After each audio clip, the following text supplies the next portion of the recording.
Good morning, all of you. Today, I will start you the new chapter for Indian history in the modern history of the India. तो बच्चों, आज मैं आपको जो नया chapter पढ़ाने की कोशिश करूँगा वो बहुत ही महत्वपूर्ण यानी यूपीएससी का और पीसीएस का और अन्य एग्ज़ाम का सबसे महत्वपूर्ण टॉपिक होता है। जो मैं आज आपको समझाऊंगा वो सभी एग्ज़ाम के लिए बड़ा ही महत्वपूर्ण टॉपिक होगा। और मेरा ऐसा मानना है, पिछले साल यानी यूपीएससी में 2019 में इसमें से 2 क्वेश्चन आए थे और हर साल इसमें पेपर में से क्वेश्चन देखने को मिलते हैं। और मैं आज आपके लिए केवल मैं आज आपके लिए यहाँ से जो मैं स्टार्ट करूँगा, आज के बाद मैं आपको 2 से 4 क्वेश्चन रोज़ डेली मैं आपको आंसर राइटिंग प्रैक्टिस करने के लिए दूंगा और आपको बताऊंगा, उनकी फ्रेमिंग करवाऊंगा कि आप आंसर कैसे, अपना आंसर किस तरह इंप्रूव कर सकते हैं। टॉपिक पढ़ने के पश्चात आज के बाद आपको एक नया क्वेश्चन मिलेगा, वो क्वेश्चन की प्रैक्टिस आपको करनी होगी। आंसर राइटिंग आप लिखेंगे और मुझे व्हाट्सएप पे सेंड करेंगे, तो मैं चेक करूँगा आप किस तरह आंसर लिख पा रहे हैं, कितना बेटर लिख पा रहे हैं। आपको किसी भी कंटेंट की आवश्यकता नहीं होगी, जो मैं पढ़ाऊँगा उसी कंटेंट को ध्यान में रखकर आपको एक प्रभावशील भाषा का निर्माण करना होगा और क्वेश्चन की आंसर की फ्रेमिंग करनी होगी, जो मैं आपको दूंगा। अगर आप ऑब्जेक्टिव की तैयारी कर रहे हैं तो आप वीडियो को देखकर चलते बनिए। अगर आप ऑब्जेक्टिव की तैयारी कर रहे हैं तो आप वीडियो देखकर चलते बनिए, अन्यथा आप बड़े एग्जाम की तैयारी में हैं। अगर आप भविष्य को ध्यान में रखकर और बड़े पेपर को केंद्र में रखकर छोटे एग्जाम की तैयारी कर रहे हैं, तो मेरा आपसे आग्रह है कि आप एक काम कीजिए। जो मैं आपको क्वेश्चन दूंगा लास्ट में, क्वेश्चन को पहले मेरे टॉपिक को मेरे साथ बहुत डिटेल से पढ़िए। मैं आपको जितना डिटेल से पढ़ाऊंगा शायद ही किसी भी चैनल पर आपको इतना डिटेल से मिलेगा। हालांकि मैंने सारा एनालाइज किया है, किसी भी चैनल पर इतना डिटेल से नहीं मिलने वाला जितना मैं डिटेल से आज आपको समझाने वाला हूँ। ये लेक्चर थोड़ा लंबा हो सकता है, लेकिन आपको आंसर राइटिंग प्रैक्टिस करनी होगी और मेरे व्हाट्सएप पे सेंड कर दीजिएगा। मैं आपका चेक कर दूंगा कि आपने कैसा लिखा है, कैसा नहीं लिखा है। चलिए, आज हम जिस अध्याय पर आपके साथ बात करने वाले हैं, आप कॉपी में चैप्टर का नाम लिखिए, भू राजस्व नीतियाँ, ब्रिटिशों की भू राजस्व नीतियाँ। आप चैप्टर का नाम लिखिए, ब्रिटिशों की भू राजस्व नीतियाँ एवं प्रारंभिक विद्रोह। भू राजस्व नीतियाँ एवं प्रारंभिक विद्रोह चैप्टर का नाम लिखिए। अलग अलग किताबों में आपको अलग अलग दिया हुआ होगा, लेकिन जब आप मेरे साथ पढ़ लेंगे उसके पश्चात आप जो भी किताब पढ़ेंगे, मैं आपसे ऐसा दावा करता हूँ वो किताब हमेशा आपकी समझ में आएगी। चाहे वो कोई सी भी बुक हो, वो हमेशा आपकी समझ में आएगी। एक बार मेरे साथ आप पढ़िए और मैं आपको जो बताऊंगा शायद ही किसी लगभग कोई सी भी किताब में आपको दिखाई दे, क्योंकि मैंने कई किताबों का एक साथ अध्ययन किया है और अध्ययन करने के पश्चात मैं आपको पढ़ा रहा हूँ। चलिए, तो बच्चों बात करते हैं। आज काफ़ी मैंने बनाए राजस्व नीतियाँ। मैं आपको एक शब्द बहुत ही अच्छे तरीके के साथ क्लियर करूंगा, तो आप देखते जाइए। राजस्व नीतियाँ एवं प्रारंभिक विद्रोह, भू राजस्व नीतियाँ एवं प्रारंभिक विद्रोह। अर्थ समझिए, हम इस चैप्टर पर क्यों पहुंचे। अभी तक क्या हुआ था, अंग्रेजों ने लगभग पूरे भारत में अपना अड्डा स्थापित कर लिया था, अपनी कंपनी लगभग पूरे। उन्होंने पंजाब भी जीत लिया था। हालांकि मैंने पढ़ाया नहीं है पंजाब वाला, पढ़ाऊंगा, इतना इम्पोर्टेंट नहीं है, उसमें पेपर में कोई सवाल नहीं है, ना पूछा जाएगा, ये फैक्चुअल पार्ट है। लेकिन मैं आपको पढ़ाऊंगा, लेकिन समय पर। पहले मैं अपने सिलेबस की नींव रखना चाह रहा हूँ ताकि आपको एक नए मुकाम पर पहुँचा सकूँ और ताकि सिलेबस की तहकीकात तक पहुँच सके। पूरा मॉडर्न हिस्ट्री सबसे इंपॉर्टेंट पार्ट और सबसे उलझा हुआ पार्ट है। मैं आपको चीज़ों को बहुत ही सरल करके पढ़ाऊंगा ताकि आप समझ सको, खुद की अपनी लैंग्वेज में समझ सको कि चीज़ों को सरल करके कैसे समझा जाता है। चलिए, टेंशन मत लीजिएगा, सोनू सर है ना। तो बच्चों बात कर रहे थे किसकी, आज बात करेंगे राजस्व नीतियों की। राजस्व नीति, भू राजस्व नीतियाँ एवं प्रारंभिक विद्रोह। भूराज तो अंग्रेजों ने किस तरह, आपने देखा अभी तक कि अंग्रेजों ने किस तरह बंगाल के पश्चात आप जाओ मद्रास, कर्नाटक, पूरा क्षेत्र मराठा के बाद उन्होंने पंजाब लगभग पूरे यानी आधे से ज़्यादा भारत पर कब्जा कर लिया था। उनका ये अधिकार स्थापित था, कंपनी का अधिकार स्थापित हुआ था, कंपनी का एक अधिकार स्थापित हो गया था लगभग पूरे भारत में। उसके पश्चात क्या होता था, कंपनी को ना, जो आपको तो पता ही होगा, पूरे भारत की जो जनसंख्या, आपको पहले से पता होगा कि पूरे भारत की जनसंख्या कृषि पर निर्भर रहा करती थी। 80% जनसंख्या लगभग कृषि पर निर्भर रहती थी।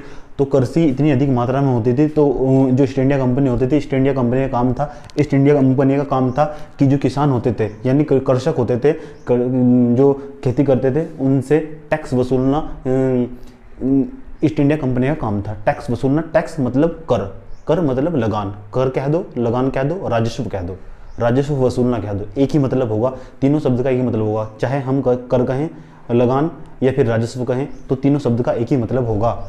चलिए बात करते हैं किसकी, राजस्व नीतियों की। राजस्व नीतियाँ आज हम बहुत ही गहन तरीके से समझेंगे कि किस तरह की राजस्व नीति आई, किस किस समय पर, कौन कौन से समय पर कौन कौन सी राजस्व नीति आई, इसके ऑब्जेक्टिव क्या बन सकते हैं, इसका सब्जेक्टिव पर्सन क्या होगा, और आप इसकी फ्रेमिंग करेंगे। मैं देखूंगा आप कितना अच्छा आंसर लिख पाते हैं, आपकी भाषा कितनी प्रभावशील है।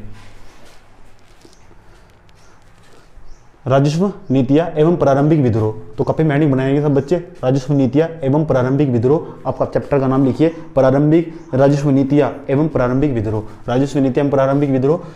चलिए जानते हैं पहला पॉइंट। कुछ सबसे पहले आपको 2 फैक्ट्स लिखने होंगे। वे 2 फैक्ट लिखने के पश्चात मैं आप चैप्टर को अपने चैप्टर को लेकर अगली कड़ी में पहुँचूंगा।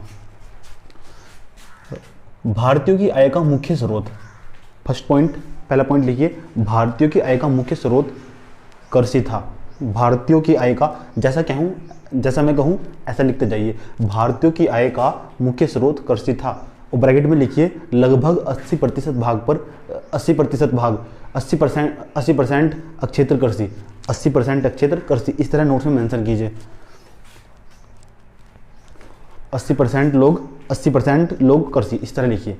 सेकंड पॉइंट, अब आपको देखिए, तो अंग्रेजों का काम था कि समय समय पर टैक्स वसूलना, और आपको ना अलग अलग समय पर अलग अलग राजस्व नीतियाँ, भू राजस्व नीतियाँ, भूमि से लिए जाने वाला कर, भूकर या भू राजस्व, भूमि से ले जाने वाला राजस्व, पैसा, भू राजस्व उसे कहते थे, भू राजस्व।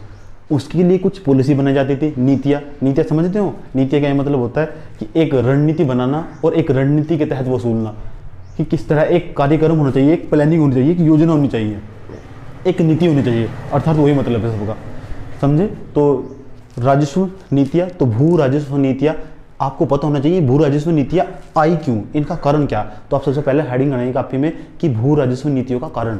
जो अब बच्चे ये तो पढ़ लेंगे कि भू राजस्व नीतियाँ, रेतवाड़ी बंदोबस्त, अस्थायी बंदोबस्त, मालवाड़ी बंदोबस्त, ये तो पढ़ लेंगे, इनके फैक्ट भी आपको सब पता होंगे। लेकिन आपको यही नहीं पता होगा, इसका कोर नहीं पता होगा कि भू राजस्व नीतियाँ आने का कारण क्या था। तो मैं ऐसा मानता हूँ आपको पढ़ना फिजूल है।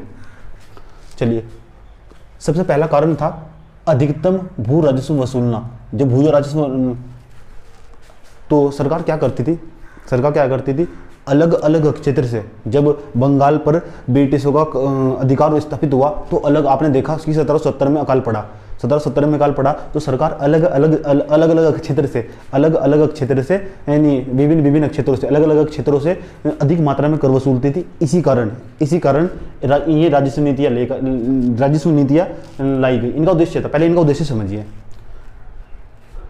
और कुछ स्थानीय कारक भी थे। आप हेडिंग बनाइए राजस्व नीतियों का उद्देश्य लिखिए पहले। राजस्व नीतियों का उद्देश्य, राजस्व नीतियों का उद्देश्य क्या था, क्योंकि किसी भी चीज़ का पहले उद्देश्य होगा। ये जो राजस्व नीतियाँ लाई गई थी, इनका उद्देश्य क्या था, इनका उद्देश्य था अधिकतम भू राजस्व वसूलना। पहले से लिखिए, अधिकतम भू राजस्व वसूलना। भू राजस्व समझ गए होंगे आप कि भू राजस्व वसूलने का क्या मतलब होगा, आप समझ गए होंगे। सेकंड पॉइंट लिखिए,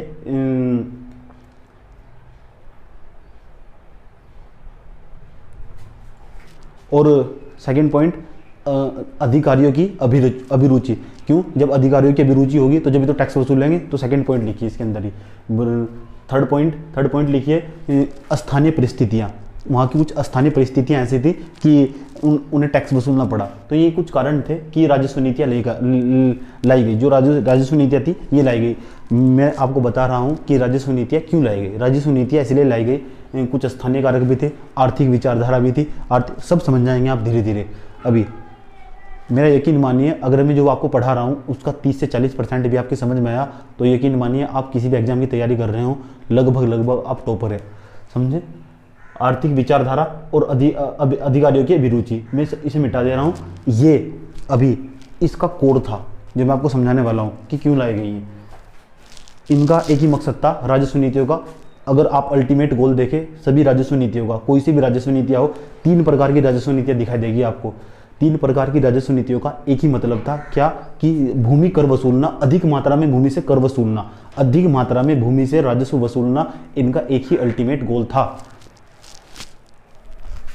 अब मैं यहाँ से मिटा दे रहा हूँ, मेरे पास जगह है, मैं लिख सकता हूँ।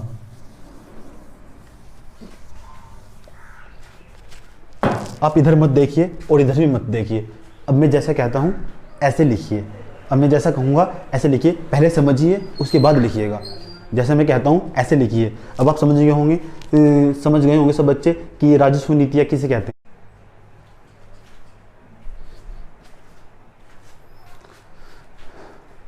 तो अभी तक हमने राजस्व नीतियों के बारे में जाना कि किस तरह की राजस्व नीतियाँ समय समय पर लाई गई, और अब हम जानेंगे कि वे कौन कौन सी राजस्व नीतियाँ थी जिनकी वजह से किसानों से टैक्स वसूला जा सकता था। जो धरातल वाले लोग थे, यानी गरीब वर्ग का, जो मजदूर का तबका दिखाई देगा। आप जानकारी भी हैरानी होगी, देखोगे ना तो आपको दिखाई देगा कि किस तरह कितनी अधिक मात्रा में मजदूरों का, किसानों का, जमींदारों का, हालांकि जमींदारों का तो कम हुआ, कितनी अधिक मात्रा में शोषण हुआ। आज आपके सामने औपनिवेशिक सत्ता का एक वास्तविक चरित्र सामने उभर कर आएगा कि किस तरह अधिक मात्रा में ब्रिटिशों ने शोषण किया और कैसे धन की निकासी की और धन को लूट कर किस तरह इंग्लैंड भेज दिया। आज आप समझ पाएंगे, और आज जिसके ऑब्जेक्टिव होंगे वो मैं आपको साथ साथ बताकर चलूँगा। छोटे छोटे जो एग्जाम होंगे। हाँ, तो बच्चों आपने उद्देश्य भी लिख लिया होगा। उद्देश्य लिखने के पश्चात अब आप काफ़ी में हेडिंग बनाइए, नीतियाँ, राजस्व नीतियाँ। इस तरह का आपका डायग्राम होना चाहिए। वो 3 भाग में विभक्त होना चाहिए, 1, 2 और 3। थोड़ा लॉन्ग बनाइएगा, मतलब 2 पेज का जो डायग्राम होना चाहिए आपका, 2 पेज का होना चाहिए, 1, 2 और 3। इस तरह ऊपर आप डायग्राम में लिखिएगा राजस्व नीतियाँ। आप कॉपी में हेडिंग बना के ऊपर लिखिएगा राजस्व नीतियाँ। राजस्व जैसा कहूँ पहले ऐसे लिखिए, समझाना मेरा काम होगा, उसके बाद समझिएगा। जैसा कहूँ पहले ऐसे लिखिए। मेरा असली मकसद है आपको बार बार ना पढ़ाना, सिर्फ एक ही बार पढ़ाना, वो भी अच्छे तरीके से पढ़ाना। लिखना बहुत ज़रूरी है। सुन आप बाद में भी सकते हैं, लिखना बहुत ज़रूरी है। लिखने के पश्चात उसके बाद आपका कॉन्सेप्ट क्लियर होता। ऐसा नहीं होगा मैं आपको पढ़ाऊँ और आपका कॉन्सेप्ट क्लियर ना हो। मैं जब तक किसी टॉपिक को नहीं छोड़ता जब तक आपका कॉन्सेप्ट क्लियर नहीं होता। ये मेरी एक फिजिकल प्रॉपर्टी दिखाई देगी आपको, राजस्व नीतियाँ। राजस्व कॉपी में हेडिंग बनाइए, राजस्व नीतियाँ।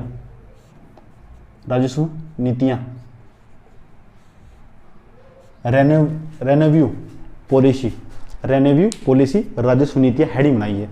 उसके बाद जो आपको number A point, number B point, number C point. Number A point के नीचे लिखिए अस्थाई बंदोबस्त।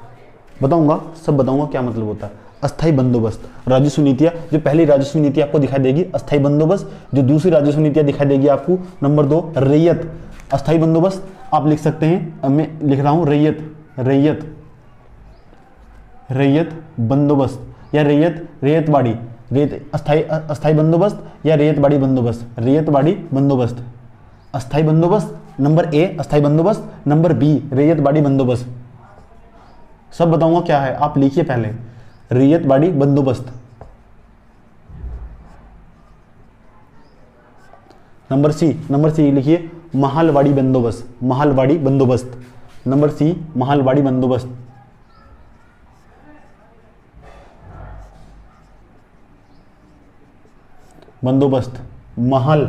महालवाड़ी बंदोबस्त।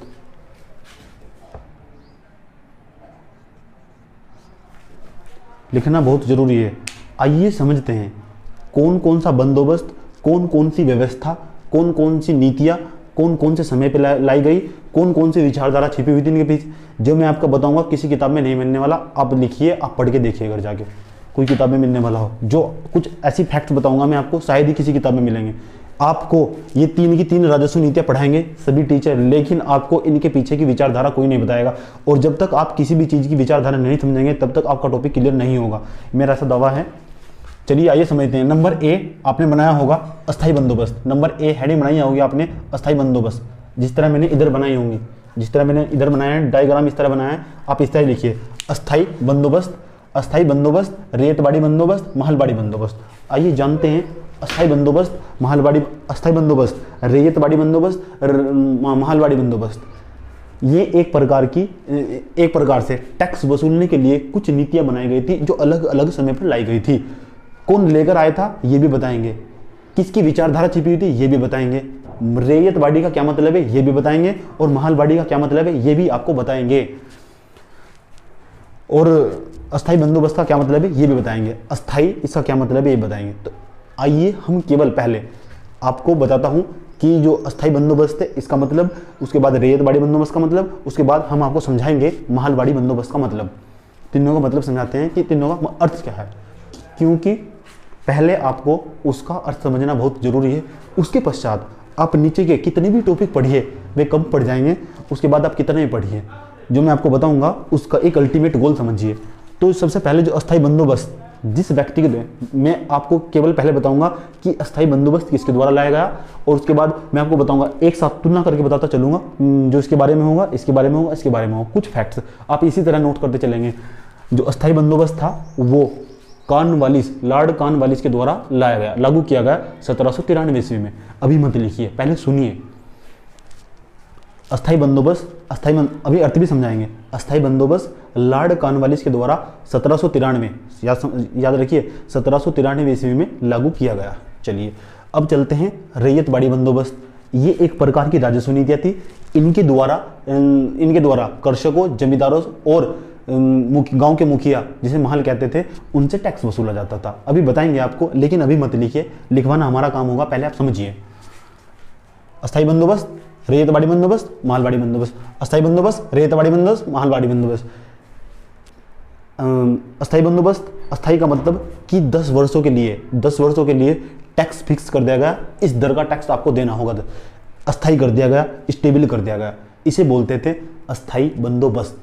अस्थाई बंदोबस्त यानी बंदोबस्त कर दिया गया, बंदोबस्त समझते हो आप, उसका इंतजाम कर दिया गया कि 10 ईयर्स के लिए आपको इतना टैक्स देना होगा, इसे बोलते हैं अस्थाई बंदोबस्त। टैक्स देना, कर देना या लगान देना या राजस्व देना। किसे देना है टैक्स देना है आपको ईस्ट इंडिया कंपनी को, अर्थात ब्रिटिशों को।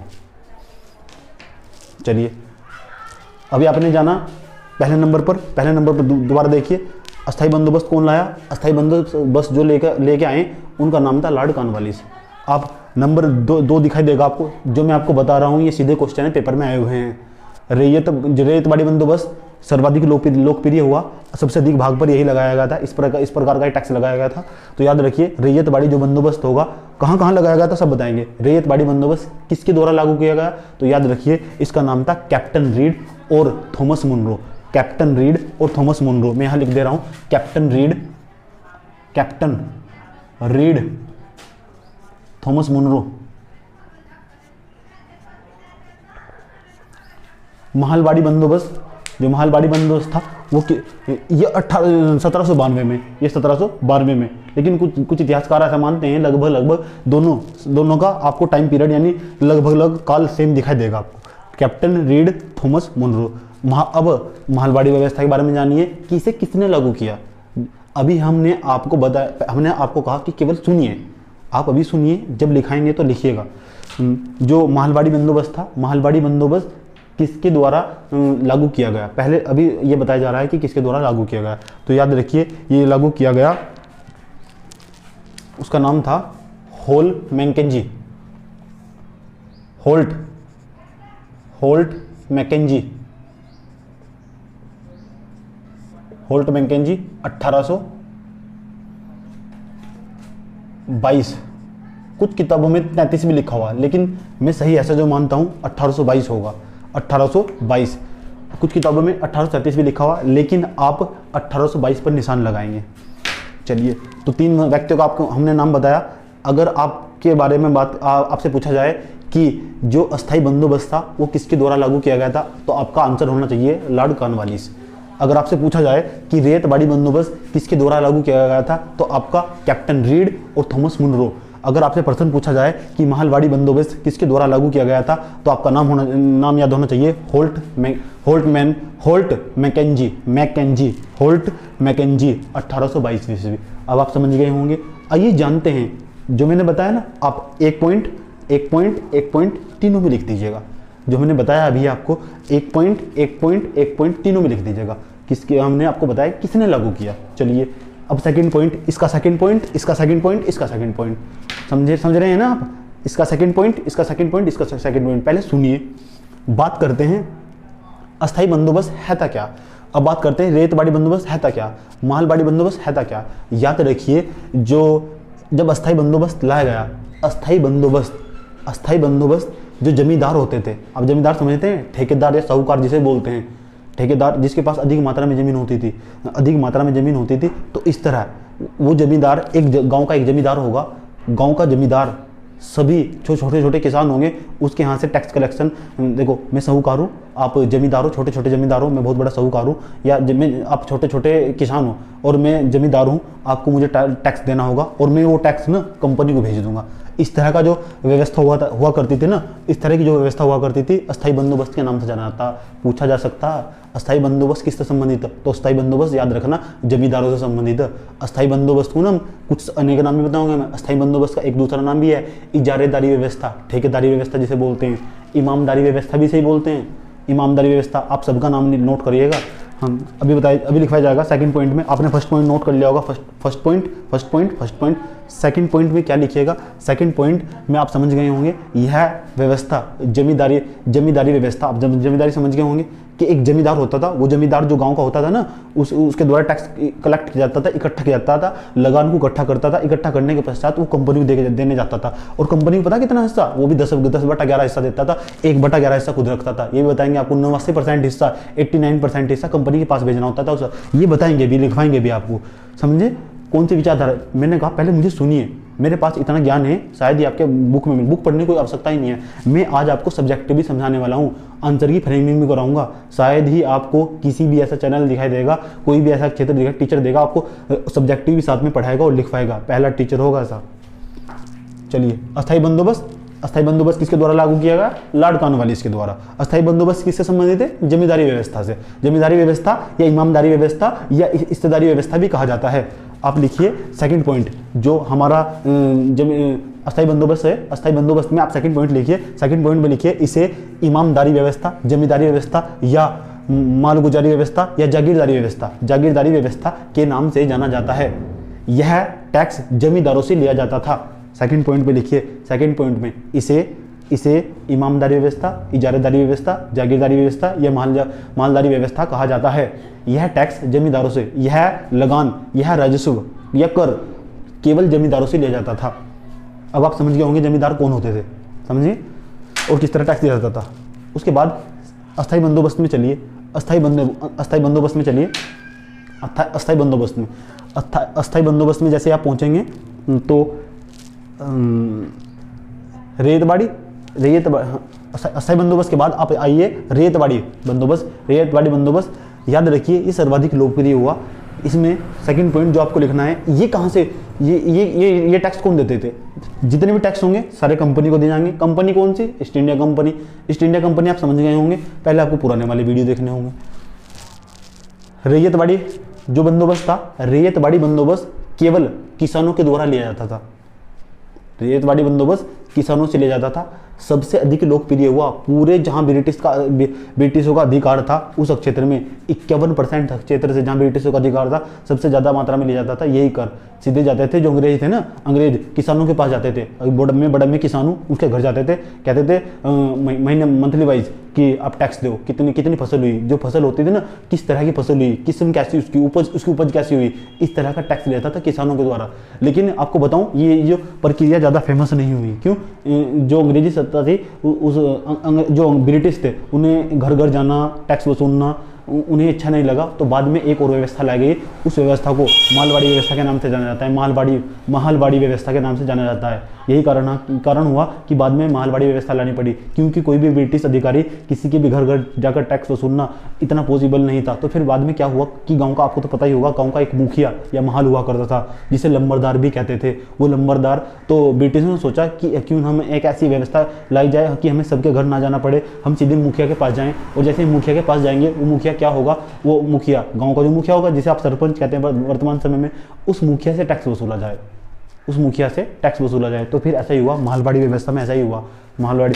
तो आप समझ गए होंगे इसमें क्या लिखना, सेकंड पॉइंट में क्या लिखना। सेकंड पॉइंट में आप लिखिएगा, इसमें रैयतवाड़ी व्यवस्था में, रैयतवाड़ी व्यवस्था में जो टैक्स होता था, टैक्स मतलब लगान, कर, भू राजस्व किसानों से लिया जाता था। अब जब बताओ, जब किसानों से डायरेक्ट लिया जाएगा, इसका मतलब आप ऐसा कह सकते हैं कि जो जो रेतबाड़ी व्यवस्था, रेतबाड़ी बंदोबस्त होगा, उसके अंदर जमींदारों का जो कलेक्शन हो तो खत्म हुआ। सही बात है, खत्म ही होगा। क्यों? जो पहले किससे लेते थे? जो टैक्स लेते थे, जो कंपनी होती थी, टैक्स किससे लेती थी? तो आपको पता होगा, जो टैक्स लेती थी ना कंपनी, वो जमींदारों से लेती थी। तो जो जमींदार बीच में बिचौलिया होता था, किसानों तो टैक्स कौन लेता था? जमींदार किसे देता था? East India company. तो किसान, वो जो जमींदार था, जमींदार बीच में क्या हुआ? बिचौलिया। उस पत्ती को समाप्त कर दिया गया और उसे कैंसिल कर दिया गया। कि तुम जाओ, तुम भागो, तुम्हारा काम नहीं है यहाँ से। चलिए, अब किसान का और ब्रिटिश का, ईस्ट इंडिया कंपनी का सीधा संपर्क हो गया। जो मैं आपको बता रहा हूँ सारी बातें पेपर में आई हुई हैं। आज मैं आपको यूपीएससी के 2 से 3 क्वेश्चन ही बताऊंगा जो पिछले विगत वर्षों में आए हुए हैं, ज़्यादा दिन नहीं हुए, पेपर में आए हुए। एक तो पीटी 2019 में ही आया प्रश्न, पीटी का मतलब प्री टेस्ट 2019 यूपीएससी का। आप सभी एग्जाम कर सकते हैं, मेरा ऐसा मानना है। चलिए, रेतबाड़ी बंदोबस्त, अब हम चलते हैं रेतबाड़ी बंदोबस्त के बाद आप इधर चलिए। इधर सेकंड पॉइंट में आप लिखिए, इस तरह यह टैक्स केवल महाल से लिया जाता था। महाल, मुखिया या लंबरदार से लिया जाता था। आप समझ होंगे लंबरदार किसे कहते हैं। गांव का एक छोटा मुखिया होता है नहीं, उस गांव का सबसे बड़ा व्यक्ति या मुखिया या सरपंच जिसे कहते थे, वो उसके द्वारा जो टैक्स कंपनी को दिया जाता था, उस टैक्स को हम उस ऐसी व्यवस्था को मालवाड़ी व्यवस्था, और इस तरह का जो टैक्स इस तरह का जो टैक्स होता था, वो टैक्स महल के द्वारा या मुखिया के द्वारा दिया जाता था। चलिए, अभी तक आपने इधर यानी रेतबाड़ी, अस्थायी बंदोबस्त, रेतबाड़ी और महलबाड़ी, तीनों व्यवस्थाओं में अभी तक आपने 2-2 पॉइंट लिखे। पहले आपने ये लिखा कि इसके अंदर इसे लागू किसने किया, आपने इसे भी लागू किया। ये तो कॉर्नवालिस, ये दोबारा हम थॉमस मुनरो और कर्नल रीड, ये तो आपका होल्ट मैकेंजी। तो 3। उसके बाद हमने आपको बताया कि जो रेतबाड़ी व्यवस्था है, अस्थायी बंदोबस्त, रेतबाड़ी और महलबाड़ी व्यवस्था का अर्थ क्या है और किसके द्वारा ये टैक्स दिया जाता था। हाँ, तो ये किससे संबंधित है? जमींदारों से। ये किससे? किसानों से। और ये किससे संबंधित है? आपकी ये दिखाई देगी आपको महल से, या जो आप ऐसे भी कह सकते हैं, महल ना कहते हो, आप ऐसे भी कह सकते हैं लंबरदार, या फिर लंबरदार ऐसे कह सकते हैं, गाँव का मुखिया, इस तरह उससे संबंधित, इस तरह जो टैक्स लिया जाता था। समझे? आप समझ होंगे। चलिए, अब कहानी को आगे ले चलते हैं। कहानी को थर्ड पॉइंट इधर। मैं आपको जिस वे में समझाऊंगा शायद ही कभी समझाया गया होगा। आप इसका सन लिखिए कि जो ये व्यवस्था थी ये कब लागू हुई, ये व्यवस्था कब लागू हुई, ये व्यवस्था कब लागू हुई। तो इस नंबर 3 पॉइंट में लिखिए, यह व्यवस्था कौन सी व्यवस्था? अस्थायी बंदोबस्त व्यवस्था। अस्थायी एक व्यवस्था तो थी। इस व्यवस्था के द्वारा क्या किया जाता था? इस व्यवस्था के द्वारा टैक्स वसूला जाता था। किसके द्वारा? ईस्ट इंडिया कंपनी के द्वारा। अस्थायी बंदोबस्त में कौन होते थे? जमींदार। कौन होते थे? जमींदार। समझे? अभी जितना बताया जाए इतना लिखिए। ऐसा कोई भी सवाल नहीं होगा जो पढ़ने के पश्चात आप नहीं कर पाओगे, वादा रहा। थर्ड पॉइंट में लिखिए, क्योंकि हम सब टीचर का एक स्टाइल होगा पढ़ाने का। पढ़ने के पश्चात जब लेक्चर पूरा देखकर हट जाओगे, उसके बाद कोई सवाल बताना ऐसा जो मेरे पढ़ाए हुए से बाहर आया हो, चाहे वो सब्जेक्टिव हो चाहे ऑब्जेक्टिव हो। ऐसा कौन सा पर्सन होगा जो आप नहीं कर पाओगे। बुक पढ़ने की आपको कोई आवश्यकता नहीं है। एक बच्चा पूछ रहा था कि कौन सी बुक पढ़नी चाहिए, तो मैं कहूँगा कोई भी नहीं। ठीक है, जब मैं पढ़ाता हूँ तो बहुत पढ़ाता हूँ, जब मैं नहीं पढ़ाता तो पढ़ाता नहीं बिल्कुल भी। चलिए कहानी को आगे ले चलते हैं। थर्ड पॉइंट में अस्थायी बंदोबस्त। थर्ड पॉइंट में लिखिए, इधर थर्ड पॉइंट में लिखिए 1800, इधर लिखिए 1793 ईस्वी, 1793 ईस्वी, इधर लिखिए 1792 ईस्वी, इधर लिखिए 1822 ईस्वी, 1822 ईस्वी लागू किया गया। आप लिख सकते हैं, एक सेंटेंस में लिखिएगा, लिखने की आदत डालो। कितने पॉइंट हुए? 3 पॉइंट। कितने पॉइंट हुए? 3 पॉइंट। नंबर 4 पॉइंट मैं ऐसे से मिटा दे रहा हूं। नंबर 4 पॉइंट,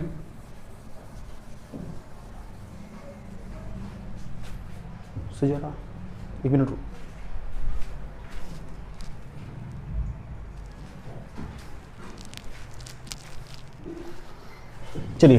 चलिए कितने पॉइंट हुए? 3। आइए 4 पॉइंट।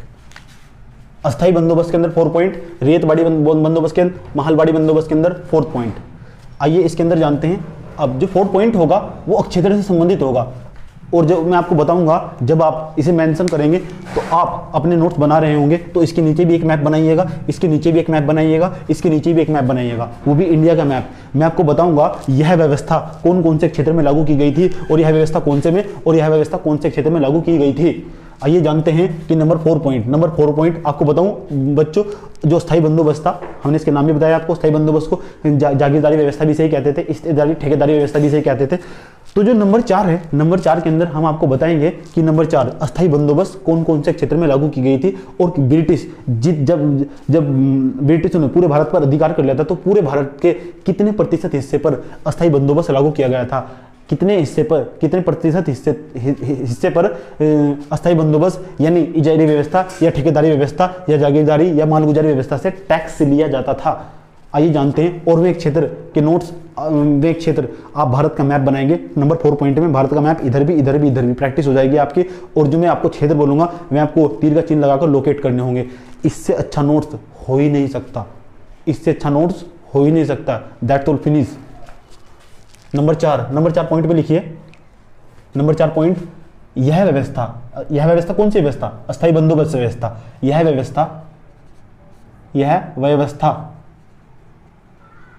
यह व्यवस्था यूपी, सॉरी, यह व्यवस्था बंगाल, बिहार, पूरा लिखिएगा। यह व्यवस्था बंगाल, बिहार, उड़ीसा,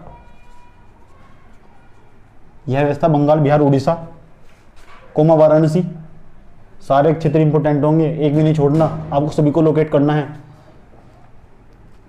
उड़ीसा, वाराणसी, कोमा उत्तरी कर्नाटक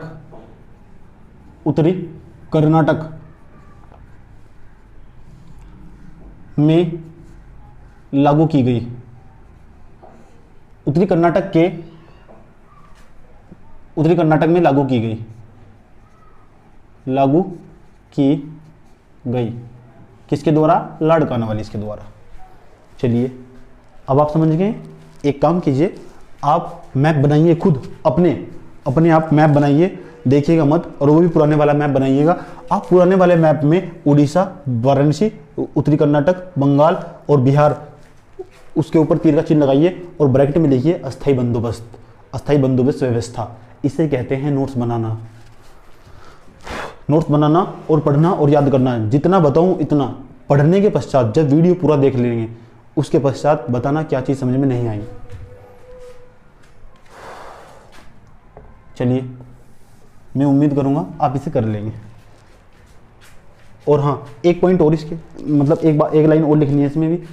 नंबर 4 पॉइंट में एक लाइन और लिखनी है। यह व्यवस्था लगभग ब्रिटिश अधिकार के जहां भी ब्रिटिश का अधिकार था उसके लगभग 19% क्षेत्र पर लागू की गई। यानी आप ऐसे कह सकते हैं यह व्यवस्था पूरे भारत में लागू नहीं थी। और आप ऐसे भी कह सकते हैं सबसे कम क्षेत्र में अगर कोई व्यवस्था लागू थी तो याद रखना अस्थायी बंदोबस्त व्यवस्था सबसे कम क्षेत्र में लागू थी, वो भी कितना? 19% क्षेत्र।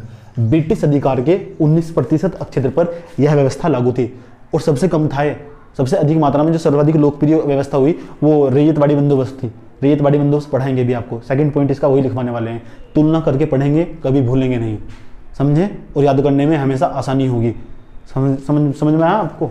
अगर आप इसे पढ़ेंगे ना बुक से तो एक बहुत बड़ा पैराग्राफ आपको दिखाई देगा, पढ़ तो लेंगे आप, समझ में भी आएगा आपके, लेकिन आप भूल जाओगे। तो मेरा मकसद है आपको इस संसाधन के माध्यम से, सीमित संसाधनों के माध्यम से आपको याद कराना। मुझे आपसे जुड़ा रहने का मौका मिल रहा है, मैं अपने आप को सौभाग्यशाली समझता हूँ। तो कितने प्रतिशत भाग पर? 19% भाग पर लागू थी यह व्यवस्था कौन सी व्यवस्था? अस्थायी बंदोबस्त व्यवस्था लगभग ब्रिटिश अधिकार के, जहां ब्रिटिशों का अधिकार था, ब्रिटिश अधिकार के 19% क्षेत्र पर लागू होती थी। आइए 4th पॉइंट में, इधर रैयतवाड़ी बंदोबस्त में 4th पॉइंट में आइए। यह व्यवस्था, इसमें लिखिए यह व्यवस्था। अभी आपने इसमें क्या लिखा? अब इसका क्षेत्र बताएंगे आपको। इधर भी एक मैप बनाना होगा, जो मैं स्थान बताऊंगा मैं आपको लोकेट करने होंगे। भारत का मैप बनाइए, इधर इंडिया का मैप बनाइए। ऐसा करने से आपके आंसर राइटिंग में बहुत सुधार आएगा। आप इधर भारत का मैप बनाइए। भारत का मैप बनाने के बाद आपको बताते हैं कि जो रैयतवाड़ी व्यवस्था थी, रैयतवाड़ी व्यवस्था, आइए लिखते हैं रैयतवाड़ी व्यवस्था के अंदर, यानी 4th पॉइंट लिखिए रैयत बाड़ी व्यवस्था के अंदर फोर्थ पॉइंट में लिखिए, यह व्यवस्था मुंबई, मद्रास और असम में लागू थी। यह व्यवस्था कौन सी व्यवस्था? रैयत बाड़ी व्यवस्था। यह रैयत बाड़ी बंदोबस्त का मतलब व्यवस्था होता है। यह व्यवस्था सर्वाधिक, बम्बई, गुजरात पहले बम्बई में हुआ करता था, यह व्यवस्था बम्बई, मद्रास प्रेसिडेंसी बहुत फेमस है, बम्बई, मद्रास, उसके पश्चात आइए और असम। आप ढूंढिए बम्बई, मद्रास और असम कहाँ है मैप में, लोकेट कीजिए और लिख दीजिएगा रैयत बाड़ी बंदोबस्त। समझे? इसे कहते हैं पढ़ना। बम्बई, मद्रास और असम। मैंने कहा जब मैं पढ़ाता हूँ तो बहुत ज़्यादा पढ़ाता हूँ, नहीं पढ़ाता तो फिर कुछ नहीं पढ़ाता। बम्बई, मद्रास और असम में लागू थी। इसमें लिखिए यह व्यवस्था लगभग 51% क्षेत्र पर, ब्रिटिश अधिकार के लगभग 51% क्षेत्र पर, यह व्यवस्था ब्रिटिश अधिकार के लगभग 51% क्षेत्र पर लागू थी। आप इस तरह लिखिए, लिखने के पश्चात फिर समझिए इसे, 51% हिस्से पर लागू थी। इसके पश्चात एक लाइन और लिखिएगा इसमें, यह व्यवस्था सर्वाधिक लोकप्रिय थी। यानी आप ऐसे कह सकते हैं, अगर सबसे ज़्यादा टैक्स वसूला जाता था तो इस व्यवस्था के द्वारा, रैयत बाड़ी व्यवस्था के द्वारा। आपसे पूछा जा सकता है सबसे कम टैक्स किस व्यवस्था के द्वारा वसूला जाता था, तो याद रखिए अस्थायी बंदोबस्त के द्वारा। वो भी दूसरे वाली आपको दिखा देगी, तीसरे वाली वो 30% क्षेत्र पर लागू थी। हाँ, तो आपने बम्बई, मद्रास और असम, मुंबई, मद्रास और असम, आपने देखा होगा कि मुंबई, मद्रास और असम के अंदर कौन सी व्यवस्था लागू थी? मुंबई में रैयत बाड़ी। ये पूछा गया है पेपर में, पीसीएस में हूबहू यहीं से पर्सन। पीसीएस का अगर आप एग्जाम दोगे तो हूबहू यहीं से पर्सन, यूपीएससी का भी नहीं बचेगा। पढ़ाने का तरीका ही ऐसा होगा। यह व्यवस्था मुंबई, मद्रास और असम पर लागू की गई थी। चलिए अब कहानी को थोड़ा आगे ले चलते हैं। आप मालवाड़ी व्यवस्था में 4th पॉइंट लिखिए। आपको पता होना चाहिए यह व्यवस्था किस क्षेत्र में लागू की गई थी। यह व्यवस्था किस क्षेत्र में लागू की गई थी? कौन सी व्यवस्था सबसे सर्वाधिक लोकप्रिय थी?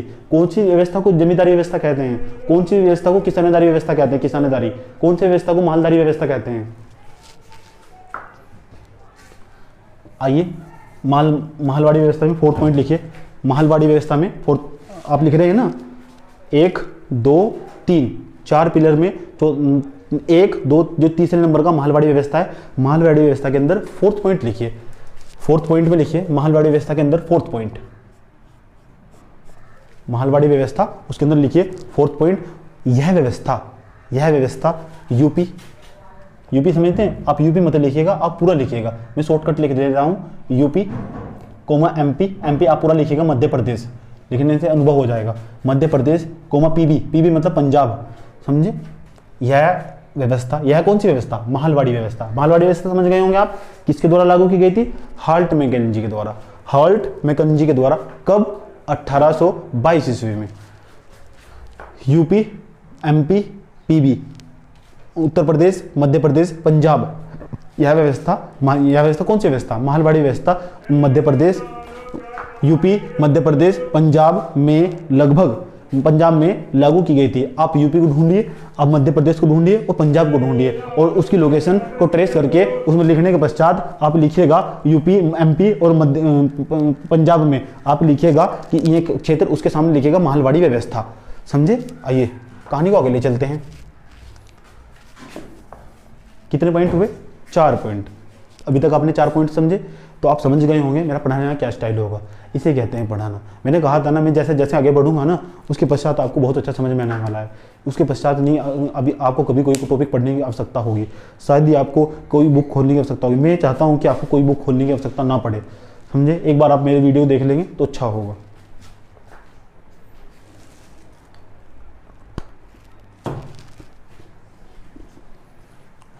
आगे चलिए।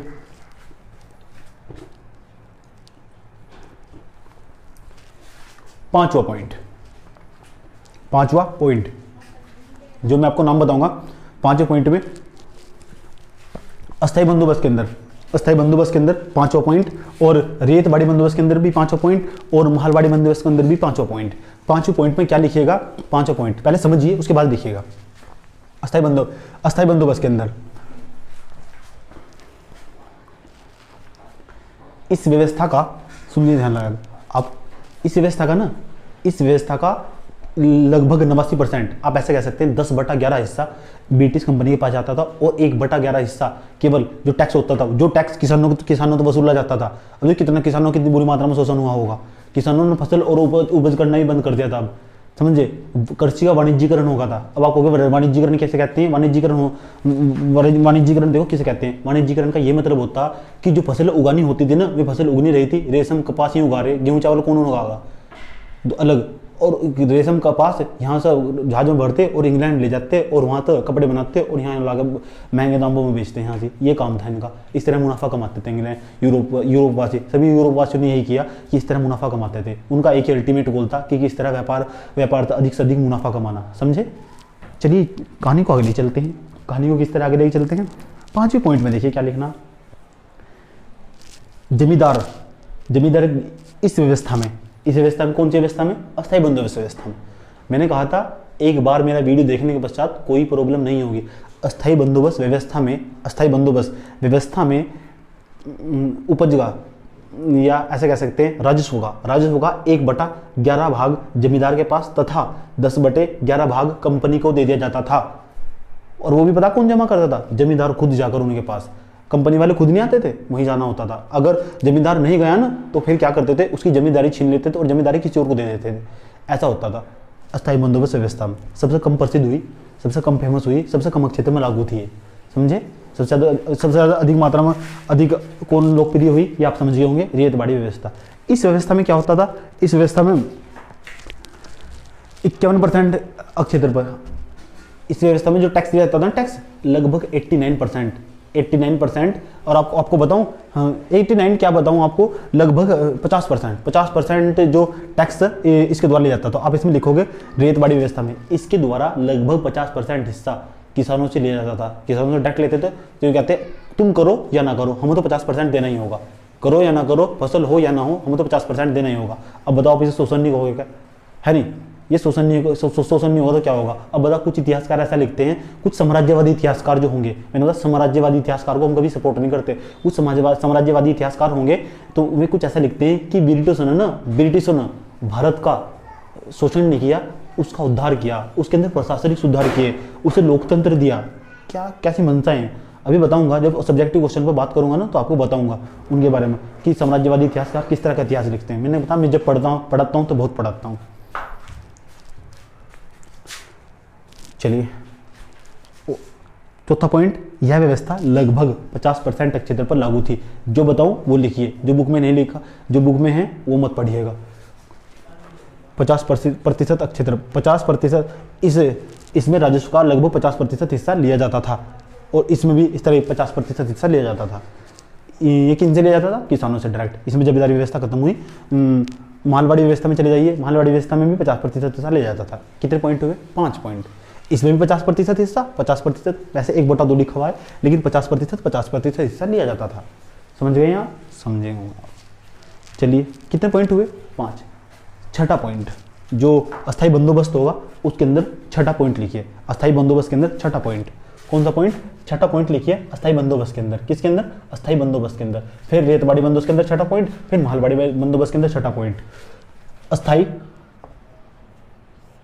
बंदोबस्त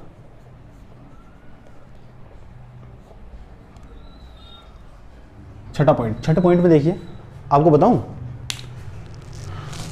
क्या हुआ।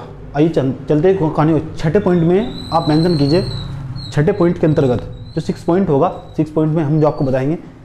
अब क्या हुआ, अस्थायी बंदोबस्त के अंदर अगर कोई जमींदार एक निश्चित तिथि यानी डेट फिक्स कर दी जाती थी। ईस्ट इंडिया कंपनी ने एक डेट फिक्स कर दी, उसने कहा कि टैक्स चाहिए, महीने की 10 तारीख को टैक्स चाहिए तो चाहिए, महीने की 10 तारीख को टैक्स चाहिए तो चाहिए। अगर सूरज छिपने से पहले, अगर 10 तारीख के बाद लेट हुए, 10 तारीख की सूरज छिपने से पहले शाम तक टैक्स आया तो सही, वरना आपकी जिम्मेदारी छीन ली जाएगी और आपको मुआवजा देना होगा अधिक मात्रा में और आपकी जिम्मेदारी छीन ली जाएगी। अब कोई भी जिम्मेदार ऐसा ना कर सकता। अब ये बताओ, जो जमींदार होगा वो कि टैक्स कहाँ से लेकर आएगा? किसानों के पास। तो कहाँ से लेकर आएगा? किसानों के पास। और जैसे ही किसानों के पास जाएगा कौन? जमींदार। जैसे ही जमींदार किसानों के पास जाएगा और जैसे ही जमींदार किसानों के पास जाएगा तो किसानों ने तो फसल उगाना ही बंद कर दिया था। तो किसानों ने फसल उपज ही नहीं हो रही थी, अकाल पड़ रहा था, सूखा पड़ा हुआ था, आप समझ सकते हैं। उसके बाद का समय कैसा था? 1792-93 में अच्छा समय नहीं आया था, समझे। तो किसानों का अधिक मात्रा में शोषण होना स्टार्ट होगा, शोषण होना स्टार्ट होगा। अब शोषण नहीं समझो आप इसे, तो फिर किसानों को पता क्या होने वाला? अब वो होने वाला, ये किसान ना, अब जमींदार भी परेशान और किसान भी परेशान। तो जो जमींदार होता था ना, वो किसान की, जो किसान होता था, किसान की जो जमीन थी उसे हड़प लेता था। और जो किसान होता था पूरे साल भर साहूकार, ठेकेदार इसके यहाँ काम करता था। आपने पिक्चर और नाटकों में भी देखा होगा अक्सर ऐसा इस तरह की। प्रेमचंद की बहुत बड़ी बड़ी कथाएं और गाथाएं लिखी हुई, इस पर देखना, प्रेमचंद के उपन्यास पढ़ा ना, उन पर सब लिखा हुआ कि कोई साहूकार किस तरह किसी का जमीन का टुकड़ा उस पर साइन करवा कर और पूरी जिंदगी उसका गुलाम बनकर रहता था। इस तरह जो गुलामगिरी आई है वहीं तक आई, समझे नहीं। जो दास प्रथा थी ये वहीं से चली आ रही थी और बाद में तक भी दिखाई देगी आपको, समझे। उसके बाद क्या होगा? अब देखो क्या होने वाला, इंटरेस्टिंग कहानी सुनो। अब क्या होने वाला, जो किसान वर्ग, सभी किसान परेशान। जब खेत में उपज नहीं हुई, तो टैक्स कहाँ से देंगे जमींदारों को? जब टैक्स नहीं देंगे जमींदारों को तो फिर जमींदार किसे नहीं देने का टैक्स? कंपनी देने का। फिर कंपनी को देने का तो फिर मुनाफा नहीं होने का। फिर मुनाफा नहीं होने का, जो इंग्लैंड की सरकार ऊपर, जो इंग्लैंड की सरकार बैठी हुई महारानी जो भी होगा इस टाइम बैठा हुआ, उसे भी जवाब देना होगा। तो ऊपर तो प्रेशर बनाते थे, इन पर प्रेशर बनाते हैं, इन पर प्रेशर बनाते थे। तो क्या होगा, ये प्रेशर यानी दबाव इतना बढ़ जाएगा कि जो किसान होंगे ना, सारे किसान मिलकर एक आंदोलन कर देंगे। और वे आंदोलन इतिहास में अब जिस नाम से जाने जाते हैं उस आंदोलन को कृषक आंदोलन कहते हैं। और ये आंदोलन नहीं कहने के आप, आंदोलन बड़ा हो, आप इसे आंदोलन नहीं केवल विद्रोह कहो, विद्रोह छोटा होगा, समझे। तो अब जब कृषक आंदोलन होने, यही कारण होगा कि कृषक आंदोलन होने स्टार्ट हो जाएंगे। कृषक विद्रोह, आंदोलन याद आ रहा है, भारतीय राष्ट्रीय आंदोलन बहुत, तो ये विद्रोह होने स्टार्ट होंगे, छोटे छोटे विद्रोह, एक फिर बड़े विद्रोह का रूप ले लेंगे आगे जाकर। अब कौन सा विद्रोह होगा? 1857 का विद्रोह, समझ गए। यही तो कारण ना बेटे, इसे तो कहते हैं पढ़ना, समझ में आया। कहानी को लेकर चलेंगे आगे, घबराना मत अभी। लेकिन विद्रोह की बात करेंगे आज। लेकिन पहला मेरा मकसद, अल्टीमेट गोल आपको एक ही समझाना, अस्थायी बंदोबस्त, रेतबाड़ी बंदोबस्त, मालवाड़ी बंदोबस्त, सबसे पीरियड टॉपिक है पीसीएस का और उसका आईएएस का सबसे पीरियड टॉपिक, चाहे सब्जेक्ट के लिहाज से देखो या फिर ऑब्जेक्टिव के लिहाज से। आज से मैंने स्टार्ट कर दिया कि मैं आपको 2-3 क्वेश्चन दूंगा, उसकी फ्रेमिंग करोगे, लिखोगे, आपका शार्पनेस हो जाएगी। एक दिन ऐसा आएगा कि आप अखबार के अंदर लिखा आर्टिकल छापोगे, ऐसा समय आ जाएगा, आप भी खुद राइटर बन जाओगे। देखा ना तुमने, मैं राइटर हूँ, मैं लिखता हूँ, बहुत अच्छा लिखता हूँ। जब मैं लिखता हूँ तो बहुत लिखता हूँ, और जब मैं पढ़ाता हूँ बहुत। टेंशन मत लेना, सोनू सर है ना। चलिए, हाँ, तो जमींदारों के बारे में भी कहानी जानी आपने कि किस तरह उन्हें टैक्स देना होता था, सूरज छिपने से पहले। क्यों? कारण था क्योंकि कंपनी के द्वारा एक रूल बनाया गया था। उस रूल को हम सनसेट लॉ कहते हैं, नियम कहते हैं, सूर्यास्त नियम कहते हैं। सनसेट लॉ बनाया गया था। सनसेट लॉ के कारण इन जो अस्थायी जो जमींदार होते थे, इन्हें टैक्स देने होता सूर्य छिपने से पहले, वरना आप समझिए इनका क्या हाल होने वाला। ठीक, और ऐसा हुआ नहीं, फिर आगे देखेंगे, बाद में जाएगा। चलिए, इनका क्या हाल चाल था, पहले इसमें छठा पॉइंट लिखिए, जो अस्थायी बंदोबस्त था ना, इसके अंदर छठा पॉइंट लिखिए कि इसी समय अस्थायी बंदोबस्त व्यवस्था को सही तरीके से लागू करने के लिए एक नियम बनाया गया। उस नियम को सनसेट लॉ या सनसेट नियम या सूर्यास्त नियम के नाम से जानते हैं। सूर्यास्त नियम के नाम से जानते हैं, लिख लिया होगा आपने। इसमें कोई नियम नहीं बनाया गया, इसमें भी कोई नियम नहीं है। छठा पॉइंट मत लिखिएगा। चलिए, अब आपको पता होना चाहिए जो सातवां पॉइंट में जो आपको बताऊंगा कि जो अस्थायी बंदोबस्त था, ये विचारधारा दिमाग में आया होगा किसके सबसे पहले, किस तरह टैक्स वसूला जाना चाहिए कि 10/11 होगा वो कंपनी के पास रख लो और 1/11 हमें दे दो। इस तरह की जो विचारधारा, ऐसी विचारधारा को इसे कहते हैं फिजियोक्रेटिक विचारधारा। याद रखिए, जो मैं आपको बताऊंगा ये नहीं बुक में मिलने वाला। और ऐसी विचारधारा ये यूरोप में अपनाई जाती थी। यूरोप के लोगों से जो टैक्स वसूला जाता था, इसी तरीके से टैक्स वसूला जाता था। उस समय भी जो वहाँ के किसान होते थे, तो इसी विचारधारा को यहाँ अपनाया गया भारत के अंदर लाकर, समझ गए। तो ऐसी विचारधारा को हम फिजियोक्रेटिक विचारधारा बोलते हैं। और इसके लिए दो व्यक्तियों का नाम आपको याद रखना बहुत ज़्यादा जरूरी है। वे दोनों व्यक्ति कौन से थे, आइए जान लेते हैं। कौन सी विचारधारा, पहला नाम लिखो फिजियोक्रेटिक। फिजियो, वैसे मैं इंग्लिश में लिखता, लेकिन मैं हिंदी में देवनागरी लिपि में लिख रहा हूँ, फिजियोक्रेटिक। फिजियोक्रेटिक विचारधारा, विचारधारा। चलिए, ये तो फिजियोक्रेटिक विचारधारा थी, और कहाँ प्रसिद्ध थी, यूरोप में, प्रसिद्ध यूरोप में। अब जिसका मैंने लिखा ना, इससे लिख देंगे, कोई पूरा सेंटेंस नहीं लिखने का। फिजियोक्रेटिक विचारधारा यूरोप में प्रसिद्ध थी, ऐसे लिखना चाहिए। मेरे पास तो समय कम, मुझे पढ़ाना पड़ रहा। प्रसिद्ध थी, फिजियोक्रेटिक विचारधारा कहाँ प्रसिद्ध थी, यूरोप में।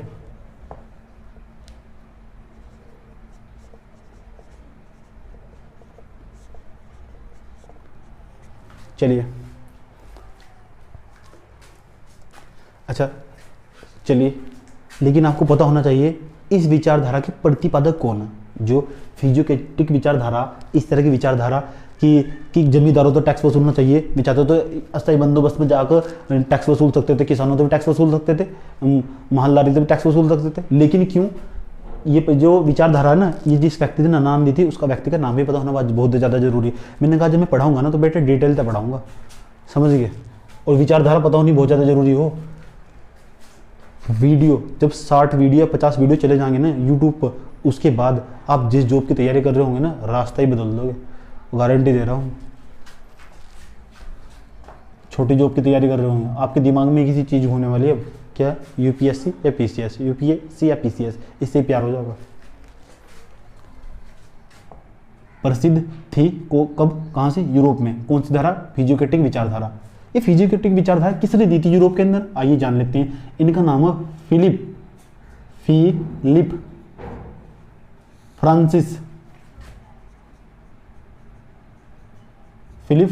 फ्रांसिस। इसका नाम आपको याद रखना, फिलिप फ्रांसिस। इसका नाम, जो यूरोप वासी थे, एक इतिहासकार थे, इन्होंने इस विचारधारा को दिया कि इस तरह टैक्स वसूला जाना चाहिए, स्थायी बंदोबस्त व्यवस्था को लागू कर गए। यूरोप में प्रसिद्ध थे, यूरोप में। फिर भारत में कौन लेकर आया इस विचारधारा को, भारत में कौन लेकर आया, वो भी तो पता होना चाहिए। उसका नाम भी याद रखना बहुत ज़्यादा जरूरी। एक पेपर में प्रश्न पूछा गया, ये बुक में नहीं मिलने वाले। अब आप कहोगे सर आप बुक में नहीं मिलने वाले, आप कहाँ से निकाल कर ले, नेट से लेकर निकाल कर लेगा, मेहनत करनी पड़ा।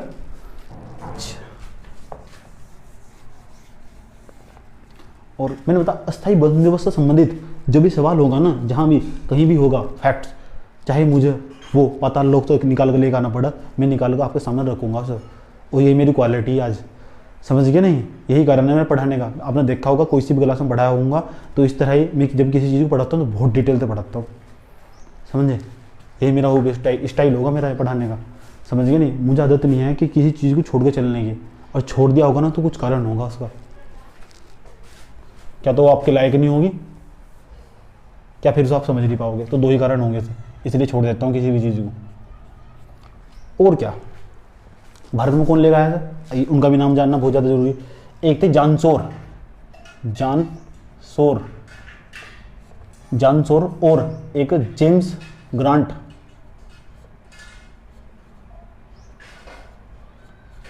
कहानी बताऊँ थोड़ी सी, नहीं है, चलिए थोड़ी सी कहानी बताता हूँ। जेम्स इधर ना जानसोर, जब ये भारत के अंदर आए ना, इंग्लैंड से आए थे, संसद में बहस करके आए थे। इन्होंने कहा कि भारत के अंदर जो अस्थायी बंदोबस्त आप लागू तो कर रहे हैं, आप कंपनी को 10/11 से तो टैक्स कंपनी के पास जाना चाहिए, अच्छी बात है, जानसोर ने कहा। लेकिन एक काम करो आप, जेम्स वाट ने कहा, दोनों संतुष्ट हुए, उसी विचारधारा संतुष्ट है। लेकिन इन्होंने कहा कि जो टैक्स आप वसूल लेना, एक काम करो, ये किसानों तो वसूलो टैक्स। जो जेम्स वाट थे, ग्रांट थे, इन्होंने कहा जो टैक्स वसूलने तो जमींदारों ना वसूल लो, गांव जाकर, घर जाकर जो टैक्स वसूलना ही है आपको। जेम्स ग्रांट ने कहा कि जब आपको टैक्स वसूलना है तो एक काम करो ना, आप सीधे किसानों के पास जाओ ना। जमींदार तो घोटाला भी कर सकता है, किसी को छोड़ भी सकता। लेकिन बाद में जाकर बताऊं, इनकी विचारधारा को ना अपनाते हुए इनकी विचारधारा को अपनाया गया, जानसोर की विचारधारा को अपनाया गया। ये भी थोड़ी सी कहानी सुन लो, ऐसा आते थे, समझे। बेटे बहुत पढ़ना पड़ता है। और क्या और क्या और क्या और क्या और क्या, यहाँ कौन सी विचारधारा थी, है नहीं, जो रेत बड़ी ले लेना सर, जो मैंने बताया इसे 7वें पॉइंट में मेंशन कर देना। अब इसका 7वां पॉइंट, छठा पॉइंट इसका छठा पॉइंट होगा, है ना, इसका छठा पॉइंट होगा, इसका छठा पॉइंट छठे पॉइंट में लिखो, क्योंकि इसका छठा पॉइंट ब्लैंक था, छठा पॉइंट था इसका जो ब्लैंक था, इसका भी छठा पॉइंट ब्लैंक था। आप इसका जो 7वां पॉइंट था, जो इसका छठा पॉइंट लिखो, इसका जो रेत बड़ी बंदोबस्त होगी ना, वो सर्वाधिक लोकप्रिय हुई थी, कैप्टन रीड और थॉमस मुन्रो को कोई भूल नहीं सकता, 1792 में लागू हुई थी। अक्षेत्र का नाम आपको बताया, बम्बई, मद्रास और असम के अंदर लागू हुई थी। उसके बाद क्या, यहाँ विचारधारा कौन सी थी, वही इंपॉर्टेंट होगा। यहाँ कौन सी, तो याद रखना जो विचारधारा थी ना, भूमि किराया सिद्धांत, भूमि किराया, यहाँ कौन सी थी, फिजियोक्रेटिक विचारधारा, वहाँ कौन सी थी, भूमि किराया सिद्धांत। ये सीधा ही पूछ लगा पर्सन, जब पेपर डिफिकल्ट बनेंगे ना आने वाले समय में, जब सिलेबस सब पढ़ चुके होंगे, है नहीं, जब सिलेबस सब पढ़ चुके होंगे, तो याद रखना पर्सन सीधा ये पूछेगा, ये अस्थायी बंदोबस्त है, ये नहीं पूछेगा कहाँ कौन हुई, कौन से क्षेत्र में लागू हुई, 1790 में कब, कौन से सन में, ये टाइम चलेगा, ये पूछेगा कौन सी विचारधारा इसके पीछे। आने वाले भविष्य को ध्यान में रखकर पढ़ाया जा रहा है, 10 साल बाद ही पढ़ोगे ना वीडियो खोल कर तो पता लग जाएगा। लेकिन मैं 10 साल बाद पहले बताऊँ कि तुम्हें पढ़ा के ये सारे वीडियो हाइड करने वाला, जिसे देखना तो देख लो बस। अभी जो वीडियो खुले रहेंगे 2-3 महीने तो खुले रहेंगे, उसके बाद सारे वीडियो हाइड कर दूंगा, इसे जितना देखना देख लो। भूमि किराया सिद्धांत, किराया सिद्धांत कौन सी विचारधारा थी, भूमि किराया सिद्धांत। अब आप कहोगे सर ये क्या होता, अभी बताता हूं। देखो आपने अक्सर सुना होगा, उसने ना खेत आधे पर बो रखा, आधे का पता क्या मतलब होता, आधे का ये मतलब होता कि आधा हिस्सा वे रखेंगे, आधा हम हिस्सा रखेंगे। तो यही तो किया था ईस्ट इंडिया कंपनी ने। और क्या किया ईस्ट इंडिया कंपनी ने, यूँ कह रहे तुम फसल पैदा करो, कोई दिक्कत नहीं है, आधा तुम्हारा आधा हमारा। इसे कहते हैं भूमि किराया, कि इस तरह कर रहे कि जिस तरह भूमि किराए पर ले लियो, है नहीं। उसमें ये तो कहते हैं जो किराया, भूमि किराया सिद्धांत, तो जो हमारी जो भूमि किराया सिद्धांत था उस पर दिखाई देगा आपको, रुकिए।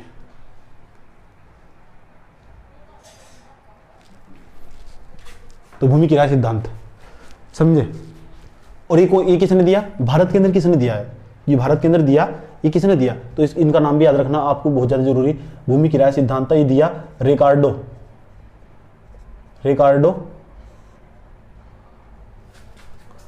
रिकार्डो मुझे नहीं पता किस तरह लिखे जाएगा, रिकार्डो बेंथम रिकार्डो और बेंथम ना, ये सिद्धांत दिया भूमि किराया सिद्धांत। भूमि किराया सिद्धांत समझ गए, आधा हिस्सा तुम्हारे पास आधा हमारे पास, इस तरह लग रहा मानो कि भूमि किराए पे ले लियो किसने, अंग्रेजों ने। तो इस तरह कहते हैं भूमि किराया सिद्धांत। ये भी व्यवस्था एक बार कभी यूरोप में अपनाई गई थी, यूरोप के देशों में, समझे। इसे बोलते हैं रेत बाड़ी व्यवस्था, रेत बाड़ी बंदोबस्त मतलब व्यवस्था। चलिए, रैयत का मतलब हो किसान, रैयत का जो अर्थ खाली रैयत, इसका मतलब हो किसान। अब चलते हैं मालवाड़ी, कौन सी, मालवाड़ी व्यवस्था।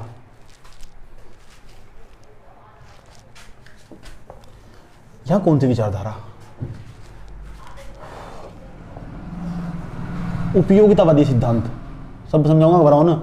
जो मालवाड़ी व्यवस्था, इसके पीछे कौन सी विचारधारा छिपी हुई, कैसा लगा कि इस व्यवस्था को यहाँ लागू करना चाहिए, इसे कहते हैं उपयोगितावादी विचारधारा। उपयोगितावादी, उपयोगितावादी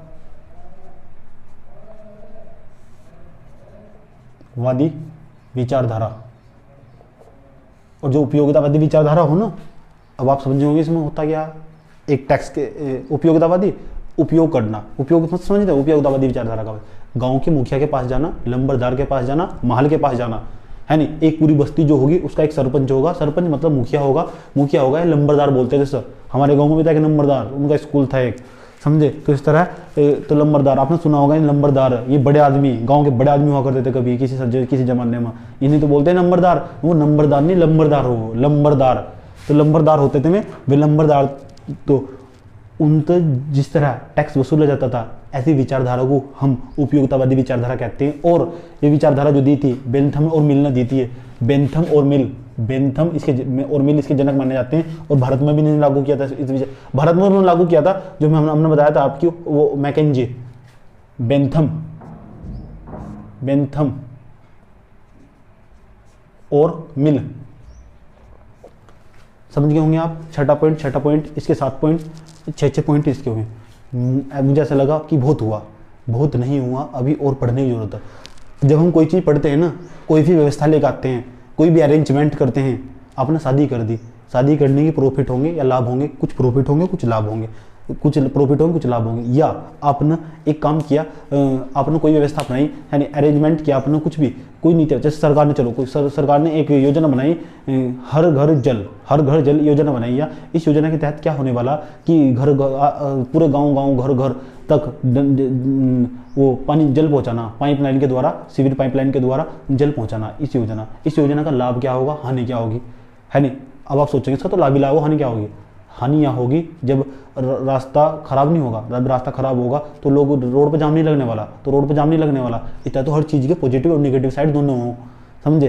पानी तो मिल जाएगा आपको, लेकिन उसका कुछ नुकसान भी तो होगा। नुकसान ये होगा कि रोड पर जाम लगने वाला, और बहुत अधिक मात्रा में जाम लगने वाला, छोटी मोटी मात्रा में जाम लगने वाला, है नहीं। सड़कें खराब हो जाएगी कुछ दिन के लिए, तो नुकसान तो है ही, है नहीं। तो याद रखना, नुकसान समझते हो, हानि और लाभ तो हर चीज़ के, हर व्यवस्था के, हर नीति के, हर पॉलिसी के। ये तो नीतियाँ थी, राजस्व नीतियाँ, इसके भी लाभ होंगे और हानि होंगी, समझे। तो अब जानते हैं हम कि जो अस्थायी बंदोबस्त था उसके लाभ क्या है और हानि क्या है। अब आपको बताएंगे रेतवाड़ी जो बंदोबस्त उसके लाभ क्या है और हानि क्या है, महलवाड़ी जो बंदोबस्त होगा उसके लाभ क्या होंगे और हानि क्या होंगे। अब आप समझ जाओगे क्योंकि आपने पूरा पढ़ लिया कि अस्थायी बंदोबस्त क्या होगा, रेतवाड़ी बंदोबस्त क्या होगा, महलवाड़ी बंदोबस्त क्या होगा, समझे।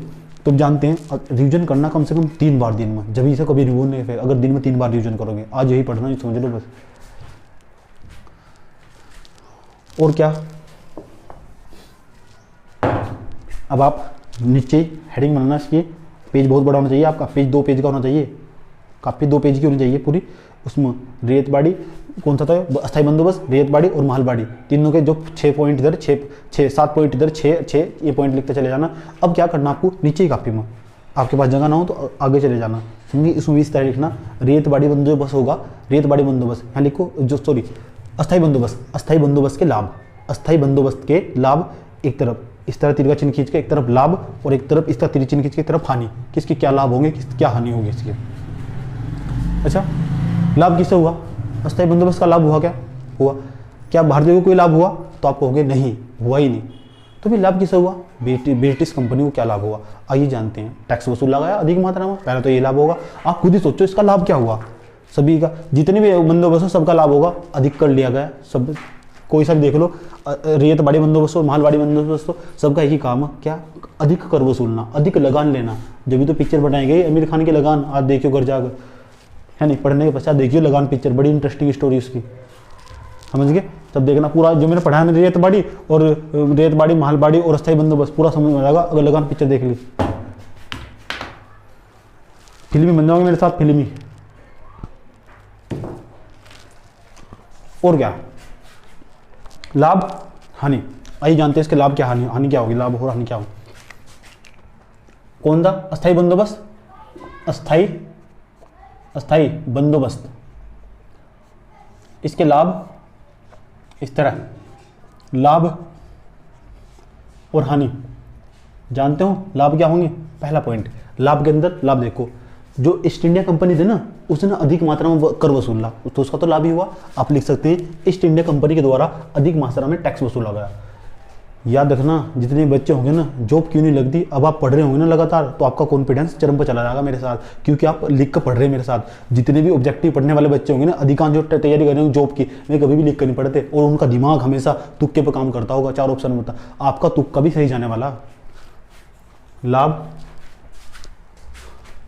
लाभ क्या होगा, लाभ यही होगा कि जो ईस्ट इंडिया कंपनी थी ना, उन्होंने अधिक कर वसूला, लेकिन पहले जो लाभ, इस सुनो, इनका जो टैक्स था ना, इन्हें मतलब नहीं है क्या होने वाला, उन्होंने तो 1/11, उन्होंने तो 10/11 ऐसा चाहिए, तो इसका मतलब उनकी तो आय निश्चित होगी, फिक्स होगी, करो या ना करो, करो या मरो, हमें नहीं पता क्या करने, तुम क्या नहीं कर रहे, गाँव में क्या हो रहा हमें नहीं पता, हम नहीं जानते किसान क्या कर रहा क्या नहीं कर रहा, क्या बोल रहा क्या करने क्या नहीं, हम तो टैक्स चाहिए, राजस्व चाहिए, वो भी 10/11 हिस्सा चाहिए, तो चाहिए।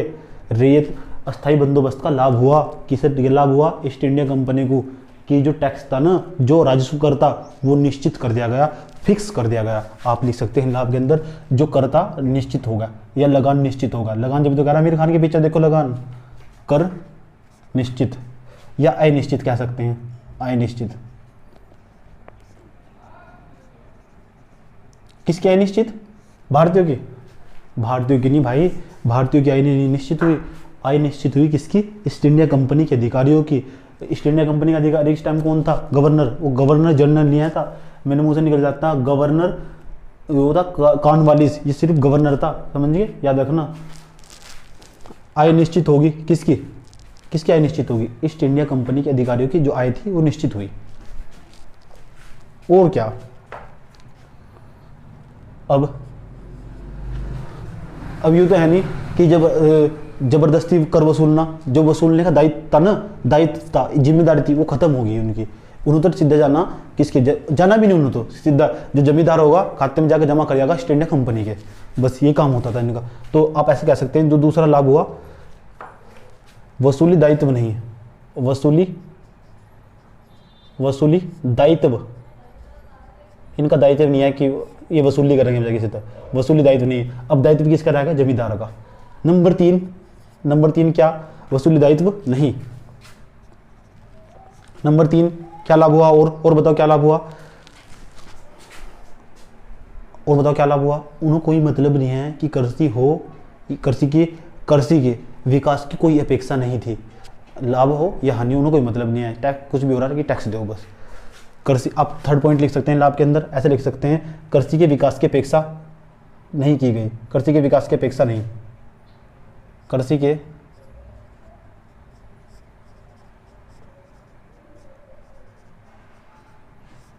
विकास की अपेक्षा की गई, अपेक्षा।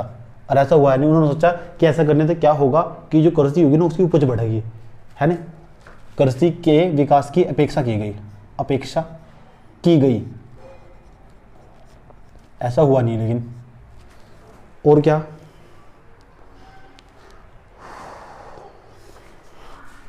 अब देखो, जो जमींदार होगा, जमींदार किसे टैक्स देता था?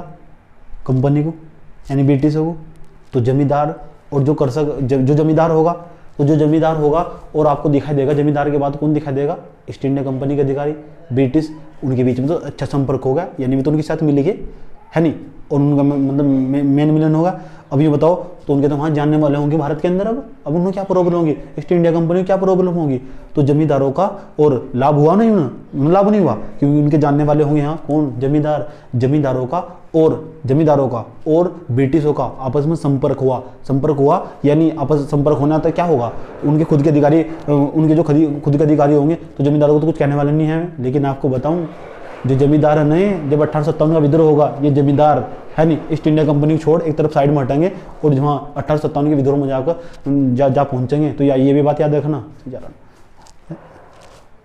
है ना। 1857 का जब विद्रोह होगा, समझ गए? ये बताया था तुम। यहाँ नंबर 4 पॉइंट लिखो, जमींदार वर्ग के रूप में सरकार का समर्थन। जो जमींदार थे सारे के सारे, जमींदार वर्ग के रूप में सरकार का समर्थन, ये लागू हुए कुछ इसके लाभ हुए कि जमींदार वर्ग के रूप में सरकार का समर्थन किया गया। तो फिर हानि क्या हुई?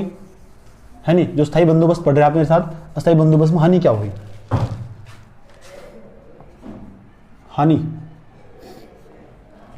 समझने में किस तरह लिखना, हानि क्या हुई? हानि ये हुई, जो टैक्स वसूलना चाह रहे थे ना राजस्व में, इनका मकसद था कि राजस्व में वृद्धि होगी, लेकिन राजस्व में वृद्धि नहीं हुई, है नहीं। जितने पहले टैक्स लेते थे ना, वो टैक्स धीरे धीरे कम होता चला गया। कारण आप समझ सकते हैं, किसानों ने फसल उगाना बंद कर दिया, खाद्यान्न में कमी आई, उन्होंने कुछ मैंने आपको बताया था कि जुलाहों ने अपने अंगूठे तक कटवा लिए थे। समझिए हालत कितनी खराब रही होगी उनकी, उत्पादन करना बंद कर दिया, सूखा अकाल पड़ना स्टार्ट होगा। अर्थात फिर इनका जो राजस्व था ईस्ट इंडिया कंपनी का, वो क्या हुआ? धीरे धीरे राजस्व था इनका वो कम होना स्टार्ट होगा। तो राजस्व में कमी, राजस्व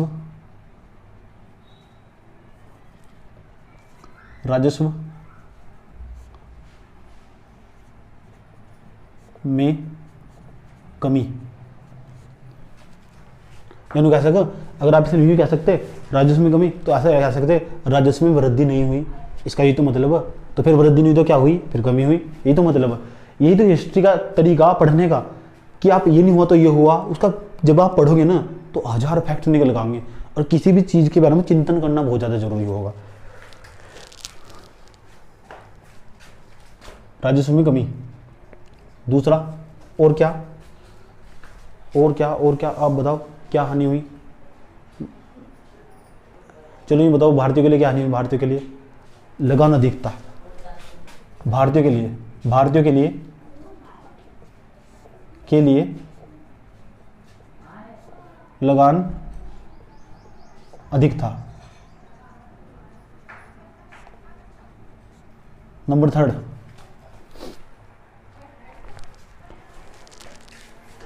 एक था जमींदार, एक था कृषक, किसान जैसे बोलते हैं, जमींदार, कृषक और हमारा पुलिस। जमींदार, कृषक।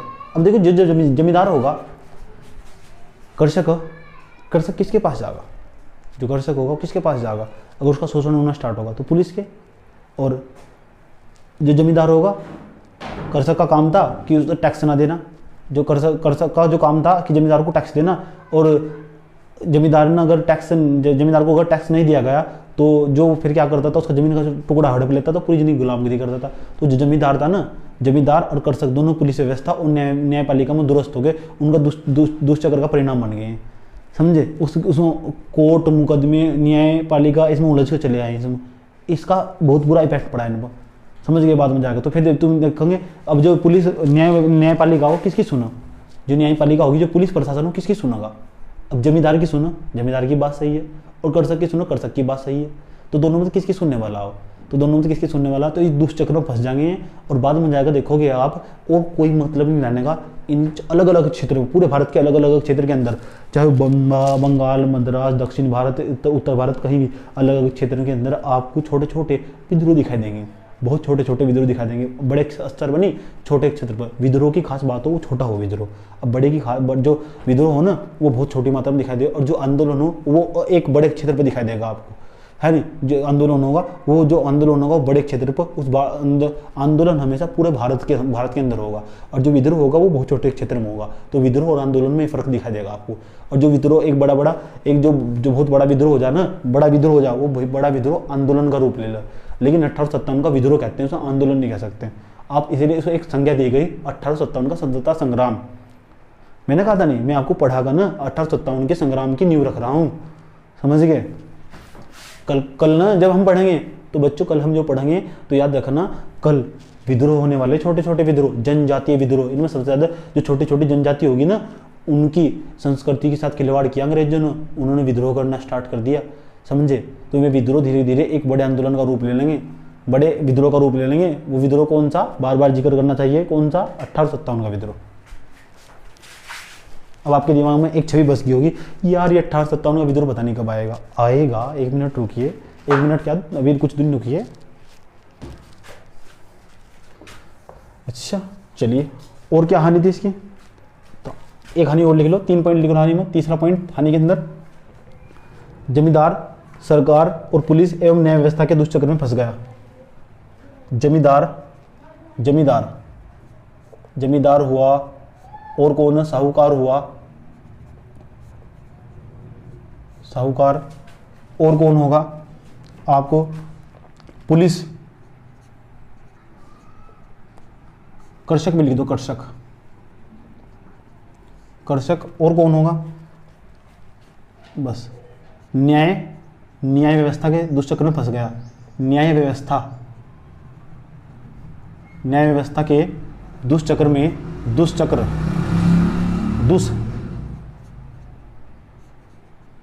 में फंस गया। कौन, जमींदार, साहूकार, कृषक, पुलिस, न्याय व्यवस्था के दुष्चक्र में फंस गया। आगे चलते हैं।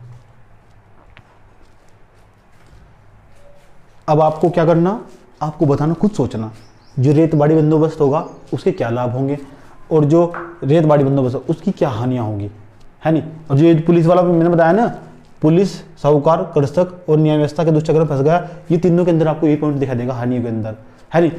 टैक्स वसूलना भी इसके अंदर दिखाई देगा। मैं ऐसी अपेक्षा करता हूँ, आप लिख सकते हैं। चलो मैं बता देता हूँ किस तरह लिखना, ये मैंने लिखवाया, ये मैं बोल के बता देता हूँ, है ना, ताकि आपको भी कोई प्रॉब्लम ना हो, है ना, आइए जान लेते हैं इसके बारे में भी।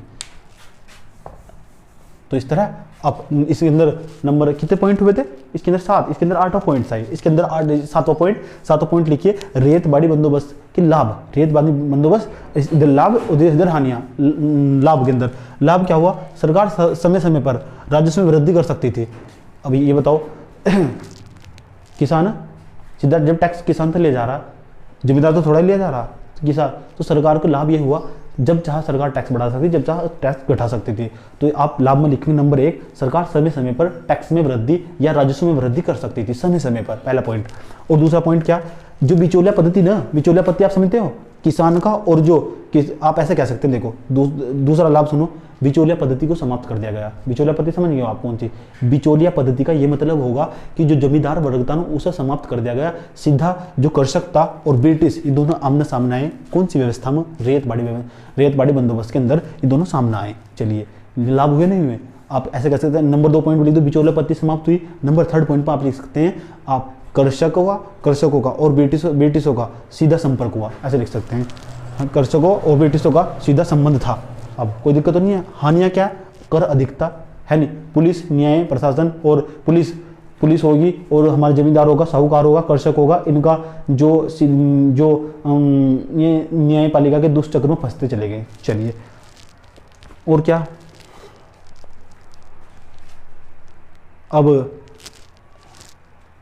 अब देखो हानि को यह भी होगी, हानि ये भी तो होगी कि जो कंपनी के अधिकारी होंगे ना वे घर घर जाकर टैक्स वसूल लेंगे, तो हानि तो नुकसान नहीं होने वाला है ना।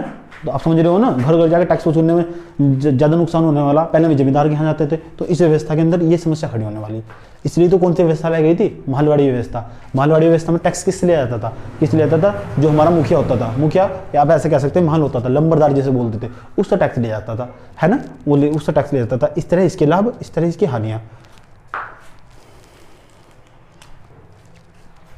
बिल्कुल इसी तरह इसके लाभ और हानियाँ दिखा देंगे आपको। इसमें जो होंगे सरपंच होंगे, मैंने कहा सरकार से इसके लाभ ये होंगे। आपको बताऊं, जो महल होता था ना, महल जिसे बोलते थे, महल या मुखिया या फिर लंबरदार, वो 2 या 4 गांव को मिलाकर बन जाता था। कभी कभी आपने देखा होगा 2 गांव का एक प्रधान भी हो सकता है, एक मुखिया भी हो सकता है, तो याद रखना है ये बात भी। तो लाभ क्या होंगे, दोनों का अनुरूप राजस्व में परिवर्तन संभव, दोनों के अनुरूप, जिस तरह इधर राजस्व में परिवर्तन कर सकती थी कौन, सरकार, ये इसके लाभ थे। जो महलवाड़ी व्यवस्था में सरकार राजस्व में वृद्धि कर सकती थी, इसके लाभ थे। हानि क्या, हानि जो मैंने बताया वही होगी हानि इसके दुष्ट चक्र में फंसता चला गया। लेकिन जो महलवाड़ी व्यवस्था थी ना, इसमें एक पॉइंट और याद रखा जाना चाहिए, यहाँ जो जमीनों पर नजर रखी गई ना, मानचित्र बनाकर नजर रखी गई। इसी की समस्या से पहली बार मानचित्र बनाया गया खेतों का, भूमि का। जो आप देखते हो ना आज नेट पर खोलकर, आज जमीन के बड़े बड़े पट्टे दिखाई दे, व्यवस्था हिंदी लागू चली आ रही है। तो आप एक पॉइंट और मेंशन कर सकते हैं, सर्वप्रथम महलवाड़ी व्यवस्था में मानचित्र बनाए गए, मानचित्र बनाकर वसूली की गई, मानचित्र बनाकर टैक्स वसूली की गई। पता लगना चाहिए कहाँ कहाँ कौन सी जमीन है, कहाँ कहाँ से कितना टैक्स आ रहा। इसका इस्तेमाल सबसे पहले बार महलवाड़ी व्यवस्था में किया गया। आपसे प्रश्न पूछा जा सकता है, समझे। नहीं तो कंपनी कैसे पता लगेगा कि कहाँ इसके पास कितनी जमीन है, यहाँ तक टैक्स आ रहा है या नहीं आ रहा। तो मानचित्रों का इस व्यवस्था में सबसे पहली बार प्रयोग किया गया, समझ गए, किसके द्वारा, मैकेंजी के द्वारा। ये हमारा अस्थायी बंदोबस्त, ये रेतबाड़ी व्यवस्था, महलवाड़ी व्यवस्था, जितना मैंने बताया ना आपको, शायद ही कभी किसी कोई बुक में मिलने वाला हो। यूट्यूब पर सर्च करके देखना कि किस तरह समझा रहे होंगे, जितना मैंने समझाया शायद ही कभी मिलने वाला, और समझने की कोई ज़रूरत भी नहीं है।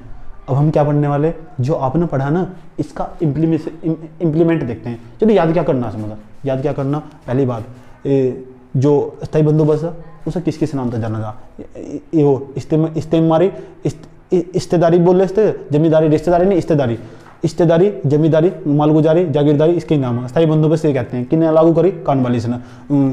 फिजियोक्रेटिक विचारधारा पर निर्भर करती है ना। यूरोप का पहला मॉडल था ये किसने बनाया था, फिलीपींस फ्रांसिस ने बनाया था। भारत में कौन लेकर आए थे, जॉन्स और जेम्स ग्रांट लेकर आए। इसकी बात माननी थी नहीं, इसकी बात मान ली थी, ठीक है। 1790 में इसे लागू किया था, वो भी 10 वर्ष के लिए लागू किया गया था। 1793 में इसे फिक्स कर दिया गया 10 वर्षों के लिए, इसलिए फिक्स कर दिया गया, इसलिए इस व्यवस्था को स्थायी बंदोबस्त के नाम से जानते हैं। चलिए आपको बताया था अभी इसकी सनसेट लॉ लाना बहुत ज्यादा जरूरी होगा। सनसेट लॉ समझते हो, सनसेट लॉ का ये मतलब हो कि सूर्य छिपने से पहले टैक्स वसूल देना ही होगा। किस क्षेत्र में लागू की बंगाल, बिहार, उड़ीसा और वाराणसी, उत्तर उत्तरी कर्नाटक के 19% क्षेत्र से लागू किया गया। लाभ क्या होंगे, हानि क्या होगी? 1/11 हिस्सा तो जमींदार के पास रहता था, 1/11 हिस्सा जमींदार के पास, और 10/11 हिस्सा यानी लगभग 89% हिस्सा किसके पास रहता था? कंपनी के पास रहता था। इसका लाभ क्या होंगे, हानियां क्या होगी, ये अच्छी तरह लिखवाया गया, आप पढ़ लेना सर। ये रहे रेतबाड़ी बंदोबस्त, सर्वाधिक लोकप्रिय, सबसे अधिक मात्रा में जो लोकप्रिय रही वो रेतबाड़ी बंदोबस्त रही 51% हिस्से पर। और ये कौन कौन से क्षेत्र में थी, याद रखना, आपका बंबई और हमारा मद्रास और कौन सा, असम। इनकी लोकेशन भी बताई गई, किस तरह नोट्स बनाए गए, शायद कभी आप बना पाओगे नोट्स।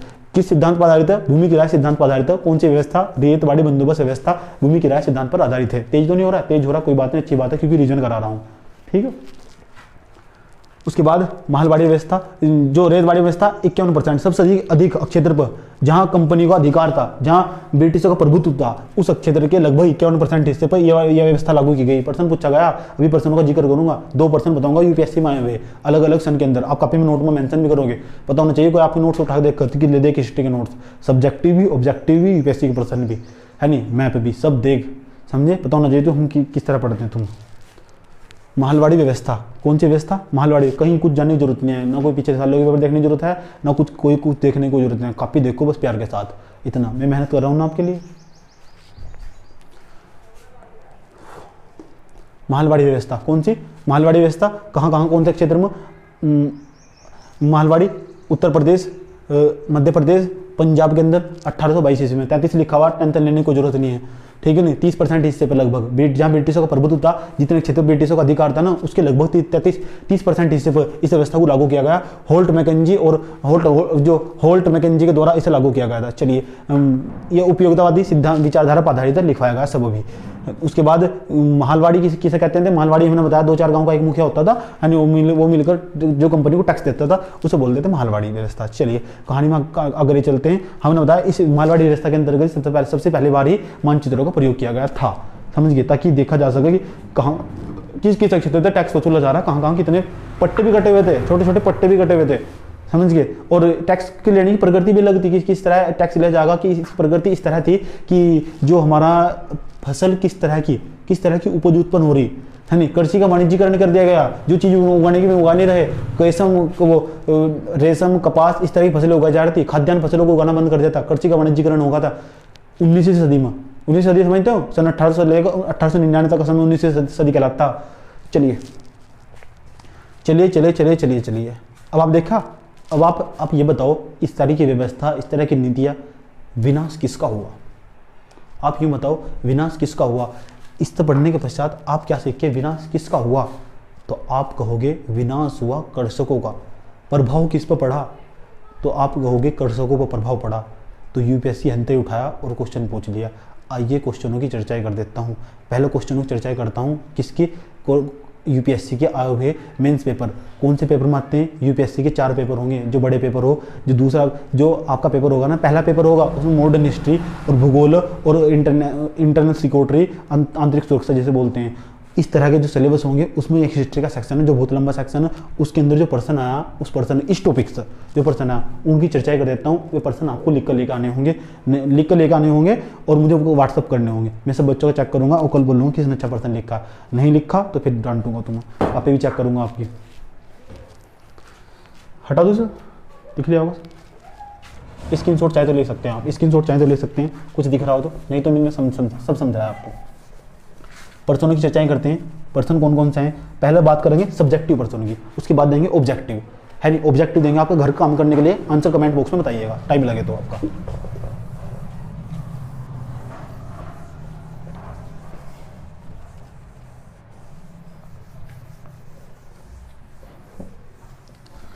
एक बार नहीं समझ में आया तो सिर्फ 2 बार और दिन में 3 बार वीडियो देखिए तो जरूर समझ में आएगा। चलिए, पहला पर्सन किस तरह है पेपर में? यूपीएससी और पीसीएस, एपीएससी, इस तरह के जो पर्सन होंगे ना पेपर में। पहला पर्सन देखो, जो पहला पर्सन होगा, ध्यान से समझो सब बच्चे से।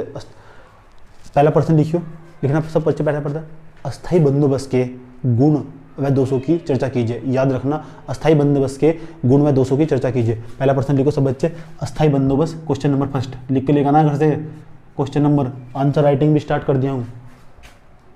अस्थाई बंदोबस्त, कोई एनसीईआरटी पढ़ने की कोई आवश्यकता नहीं है, सब सेक्शन कवर कर दिया है। अस्थाई बंदोबस्त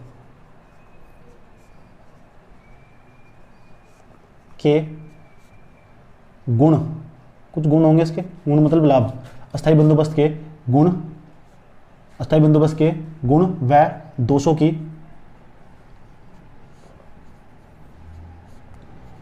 चर्चा कीजिए।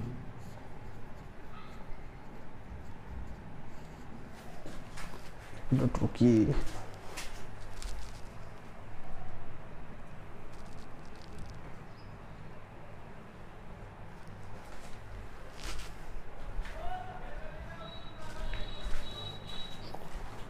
Next person, question number 2।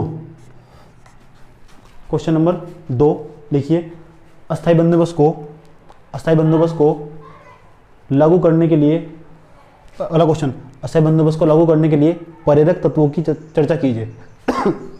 Sorry, अस्थाई बंदोबस्त को लागू करने के लिए प्रेरक तत्वों की चर्चा कीजिए। आपको बताना जो अस्थाई बंदोबस्त लागू किया गया, कौन कौन से तत्व थे जो इन्हें लागू कर पाए। सोचना पर्सन के पड़ती है, जब तक सोच रहेंगे तो कुछ नहीं होने का। उसके बाद आपको रिवीजन करने की जरूरत नहीं पड़नी, जब इसका पर्सन का उत्तर लिखोगे ना तो रिवीजन हो जाएगा, तभी नहीं बोल पाओगे सर, क्योंकि आपने एक पर्सन लिखा था, अपनी खुद की मेहनत था। अस्थाई बंदोबस्त के प्रेरक तत्वों की चर्चा कीजिए तथा इसमें पर्सन जोड़ो, इसका कर्सों पर इसका जो अस्थाई बंदोबस्त था, इसका कर्सों के ऊपर पड़ने वाला प्रभाव का आंकलन कीजिए। कर्सों को प्रभाव पड़ा होगा, अभी आपने बताया था कर्सों को प्रभाव पड़ा, तो क्या प्रभाव पड़ा क्या जानते हैं। 150 शब्द और ये भी 150 शब्द, समझिए जो हमने बोला अभी, पर्सन दोबारा सुन लो। अस्थाई बंदोबस्त के प्रेरक तत्वों, अस्थाई बंदोबस्त लागू करने के प्रेरक तत्वों की चर्चा कीजिए तथा इसका कर्सों के ऊपर पड़ने वाले प्रभाव का आकलन कीजिए कि कर्सों पर इसका प्रभाव क्या पड़ा, इसका आकलन करना। चलिए और क्या पर्सन बन सकता, ये तो स्थायी बंदोबस्त का पर्सन बनाया। दूसरी कौन सी थी, रेतबाड़ी बंदोबस्त, उसके भी पर्सन इस तरह दोनों बनेंगे। तो कितने पर्सन होंगे, 4 पर्सन, 1 2 और 3 और क्वेश्चन नंबर 4, और भेज देना सब बच्चे मुझे। 3 और क्वेश्चन 4। तीसरा क्वेश्चन आप समझ गए होंगे, यहाँ स्थायी बंदोबस्त है ना, आपको बताया कि रेतबाड़ी बंदोबस्त के गुण व दोषों की चर्चा कीजिए। रिवीजन यही हो जाएगा, सब रिवीजन करने की क्या जरूरत पड़ रही है। स्थायी बंदोबस्त के गुण व दोषों की चर्चा कीजिए। लैंग्वेज में इस तरह नहीं करना कि आपने पूरी तरह फैक्ट्स भर दिए, कुछ कॉन्सेप्चुअल भी रखना, वो हम बताएंगे कि कहाँ कमी कहाँ गलती, चेक करके पेंसिल पे भेजूँगा, उस तक चेक करके। अगर आप इच्छुक हो तो, अगर आपकी इच्छा हो तो एज यू विश, हमने ऑब्जेक्टिव तो आपको पढ़ाई दिया, आप चेक करके देख लेना, इस तो बाहर कुछ होने का ही नहीं, इतना ज़्यादा हो ही नहीं सकता, इससे ज़्यादा हो ही नहीं सकता। उसके बाद ये भी रेतबाड़ी बंदोबस्त, तीनों का स्तरीय पर्सन, तो कितने पर्सन हुए, 6 पर्सन। अच्छा, और पर्सन क्या बन सकता, आइए जानते हैं। जो मैं पर्सन बताने वाला हूँ ना इस तरह, तो 1 2 3 4, तीसरा पर्सन आप समझ गए होंगे। रेतबाड़ी बंदोबस्त के गुण व दोषों की चर्चा कीजिए। रेतबाड़ी बंदोबस्त के प्रेरक तत्वों की चर्चा कीजिए। रेतबाड़ी बंदोबस्त के प्रेरक तत्वों की चर्चा कीजिए। चौथा पर्सन, रेतबाड़ी बंदोबस्त के प्रेरक तत्वों की चर्चा कीजिए तथा कर्षकों पर पड़ने वाले प्रभाव का आकलन कीजिए। इस तरह जो आपका मालवाड़ी व्यवस्था, उससे संबंधित पर्सन पूछा जा सकता। और जो हमारा जो जियोग्राफी ऑप्शनल, जो हिस्ट्री ऑप्शनल रखेंगे ना, उसमें तो हुबहू ऐसे पर्सन पूछे जाते हैं, पूछे जाने चाहिए। मॉडर्न हिस्ट्री का पार्ट है, समझ गए। मिडवल हिस्ट्री तो कोई पर्सन नहीं पूछे जाते, मॉडर्न हिस्ट्री पर्सन पूछे जाते हैं, वो भी सब्जेक्टिव। और क्या, चलिए खतरनाक पर्सन देता हूँ आपको घर से करने में। देखना 250 शब्द कौन से लिख के बात। क्वेश्चन नंबर कितने क्वेश्चन हुए, 6 पर्सन हुए, मैं मानता हूँ 1 2 3 4 5 6 पर्सन कर लेना, 6 के 6 पर्सन। फिर तो याद करने की कोई जरूरत नहीं है, फिर तो दोहराने की कोई जरूरत नहीं है। ये टाइम तो मेरे क्यों याद है, मेरी इसलिए तो याद रखना, क्यों मैं प्रैक्टिस बहुत किया टॉपिकों को लेकर, इसलिए मेरे कोई ना कोई टॉपिक कहीं ना कहीं तो याद आता चला जाएगा, समझे। वो तो मैंने बहुत क्रिटिकल टॉपिक था, मैं चाहता था ना इस वहाँ तक लेकर जाता। इसकी तुलना ना आज की जीएसटी तो करता, अगर वर्तमान में दोबारा पढ़ाऊंगा ना सर, तो जीएसटी तो तुलना करके पढ़ाऊंगा। इस वहाँ तक हम क्या सीखते थे और यहाँ तक क्या सीख सकते हैं। ये जीएसटी इसके जैसा ही नहीं आएगा बिल्कुल। यहाँ भी तो टैक्स है, वहाँ भी टैक्स था, ये भी टैक्स है, समझे। अगर मैं पढ़ाता ना सर तो इस तरह पढ़ाता सर, हवा सर हो जाती है तुम्हारी सबकी। लेकिन पहले मैंने आपके लिहाज तो पढ़ाया, क्योंकि आपका लेवल अभी यहाँ से है नहीं, और मैं आपको यहाँ नहीं ले जा रहा, और मेरा लेवल यहाँ से है नहीं। तो मैं बड़ा ही नहीं कर रहा, बता रहा हूँ आपको, समझिए। आपको यहाँ नहीं, आपको यहाँ पहुँचना, समझिए। अच्छा यहाँ नहीं पहुँचना चाह रहे, चलो यहाँ पहुँच जाओ, कोई बात नहीं, यहाँ जाओ, समझे? अच्छा यहाँ रहा, यहाँ भी नहीं, चलो कोई बात नहीं, यहाँ से कोई बात नहीं, जब तुम यहाँ हो गए तो मैं यहाँ जा दूँगा, ठीक।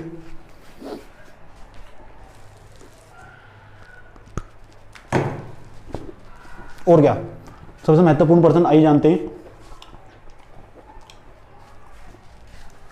कितने पर्सन हुए? 6।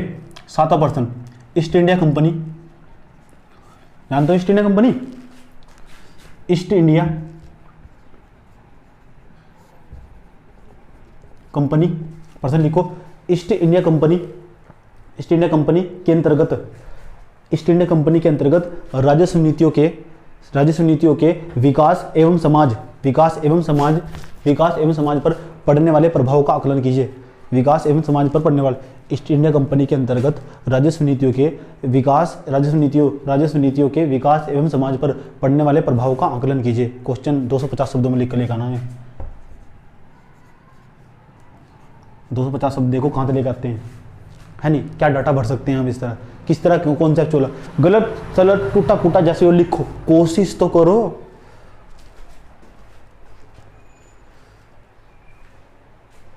अच्छा कितने क्वेश्चन हुए? 7। क्वेश्चन नंबर 8, क्वेश्चन नंबर 8 लिख लेना। क्वेश्चन नंबर 7, क्वेश्चन नंबर 8, ये सबसे मस्त पर्सन है, ये यूपीएससी में आया हुआ पर्सन है। आइए मैं बताता हूँ यूपीएससी का आया हुआ पर्सन क्या होगा।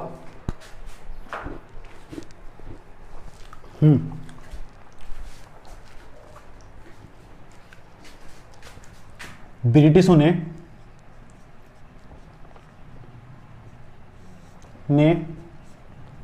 भारत बेखबरी के दौर में जीत लिया। मेरे कोई खबर नहीं आती, उनका मकसद ही नहीं था जीतने का। ब्रिटिशों ने भारत बेखबरी के दौर में जीत लिया। ब्रिटिशों ने भारत बेखबरी के दौर में जीत लिया, मूल्यांकन कीजिए। अच्छा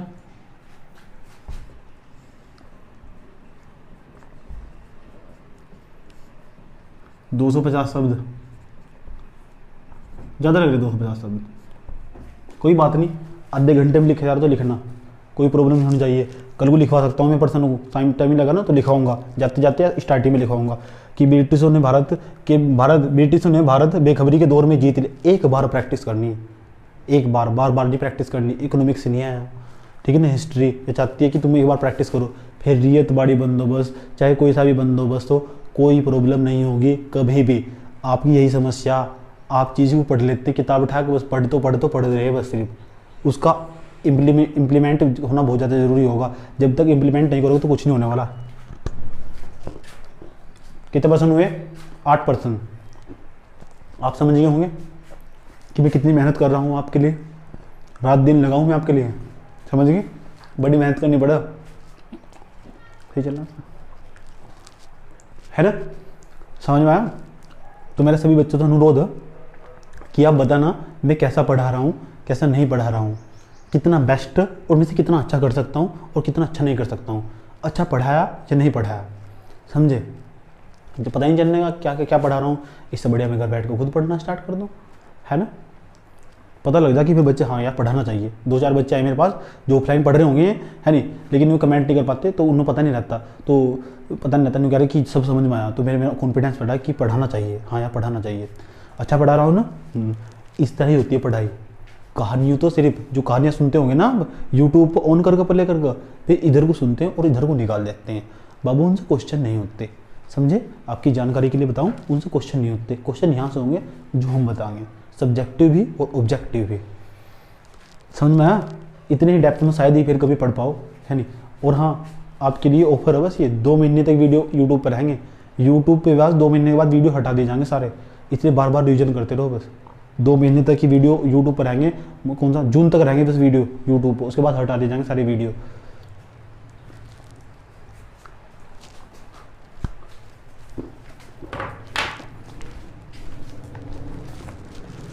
पर्सन लिखो, सब बच्चे पर्सन लिखो। यूपीएससी में आया हुआ पर्सन है 2018 पर्सन आया, है नहीं? जब कनिष्ठ कटारिया टॉपर हुए थे तो पर्सन देखो क्या आया। पहला पर्सन रेत बड़े बंदोबस्त पर्सन आया भाई यूपीएससी प्री पेपर में, पीटी में आया। पीटी मतलब प्री टेस्ट, यूपीएससी का पर्सन, आईएएस का पेपर कर सकते हो तुम। आर्थिक तौर पर 19वीं सदी में भारत पर अंग्रेजी शासन का एक परिणाम था। आर्थिक तौर पर लिख लेना पर्सन को, कॉपी में नोट्स में चेक करूंगा। आर्थिक तौर पर 19वीं शताब्दी में भारत पर अंग्रेजी शासन का एक परिणाम था। अब जानते हो क्या था? 4 ऑप्शन दूंगा, बताना कौन सा परिणाम था। भारतीय हस्तशिल्पों के निर्यात में वृद्धि। दूसरा ऑप्शन, पहला ऑप्शन दोबारा सुनो, भारतीय हस्तशिल्पों के निर्यात में वृद्धि, ये बताना आपको सही है गलत है। दूसरा ऑप्शन, भारत के स्वामित्व वाले कारखानों की संख्या में वृद्धि, आपको बताना सही है गलत है। ऑप्शन नीचे बताना बॉक्स में, कमेंट बॉक्स में बताना मुझे। भारतीय कृषि का वाणिज्यीकरण, आपको बताना ये सही है गलत है। चौथा ऑप्शन, नगरीय जनसंख्या में तीव्र वृद्धि, नगरीय जनसंख्या में तीव्र वृद्धि। अब आपको बताना कौन सा ऑप्शन मैंने पढ़ाते वक्त आपको सुना होगा, समझे? इस तरह के प्रश्न आपको दिखाई देंगे पेपर में। बहुत आसान प्रश्न, ये 2018 में आया था। अब 2017 का प्रश्न सुनो सब बच्चे, सुनो। निम्नलिखित में से कौन ब्रिटिश शासन के दौरान भारत में रियायतवाड़ी बंदोबस्त के प्रारंभ किए जाने से संबंध थे? दोबारा सुनना, 3 ऑप्शन दे रहा हूँ, तीनों में बताना कौन सा सही होगा। कौन कौन से व्यक्ति थे जब रियायतवाड़ी बंदोबस्त लागू किया गया? निम्नलिखित में से कौन ब्रिटिश शासन के दौरान भारत में रियायतवाड़ी बंदोबस्त के प्रारंभ किए जाने से संबंध था? 2017 का यूपीएससी का प्रश्न है, समझे? देखो आप मेरे साथ आईएएस प्रीलिम में सोल्व पेपर, समझे? नंबर 1 आपको बताना, नंबर दोबारा सुनो प्रश्न, निम्नलिखित में से कौन ब्रिटिश शासन के दौरान भारत में रियायतवाड़ी बंदोबस्त के प्रारंभ किए जाने से संबंध था? Number 1 Lord Cornwallis, number 1 Lord Cornwallis. आपको बताना लॉर्ड कॉर्नवालिस जब रियायतवाड़ी बंदोबस्त लागू किया गया है था या नहीं था? दूसरा option, Alexander read, read captain read, याद आया? चलिए। तीसरा ऑप्शन, थॉमस मुनरो, याद आया? हाँ, तो आपको बताना है दोनों में तो कौन, तीन ऑप्शन दिए, तीनों में तो कौन कौन से सही है? तो आपको हो गए 2 और 3। तो जी हाँ, इसका आंसर 2 और 3 ही। ठीक, बताना मुझे, ठीक है? कहीं मैंने गलत या सही तो नहीं बताया? और प्रश्न लो।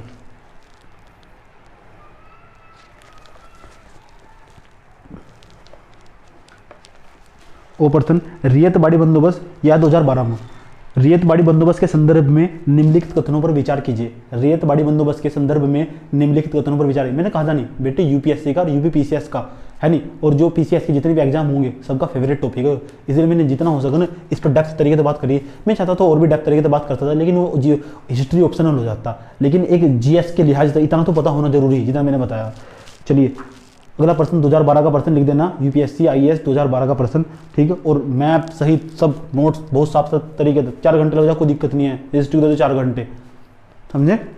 रियायतवाड़ी बंदोबस्त के संदर्भ में निम्नलिखित कथनों पर विचार कीजिए। रियायतवाड़ी बंदोबस्त के संदर्भ में निम्नलिखित कथनों पर विचार कीजिए। ए ऑप्शन, ए किसानों द्वारा लगान सीधे सरकार को दिया जाता था।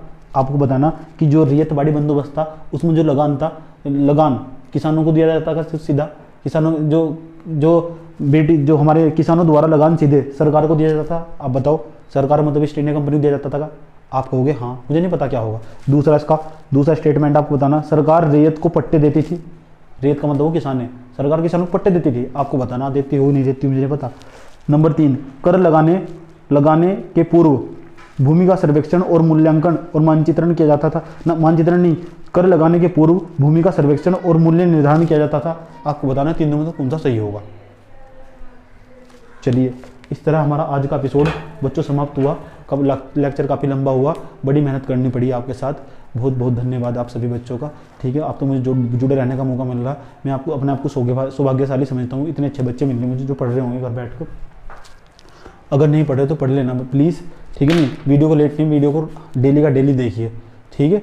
और सोशल मीडिया से जितना अच्छा हो डिस्टेंस बनाइए, दूरी बनाओगे तो अच्छा होगा।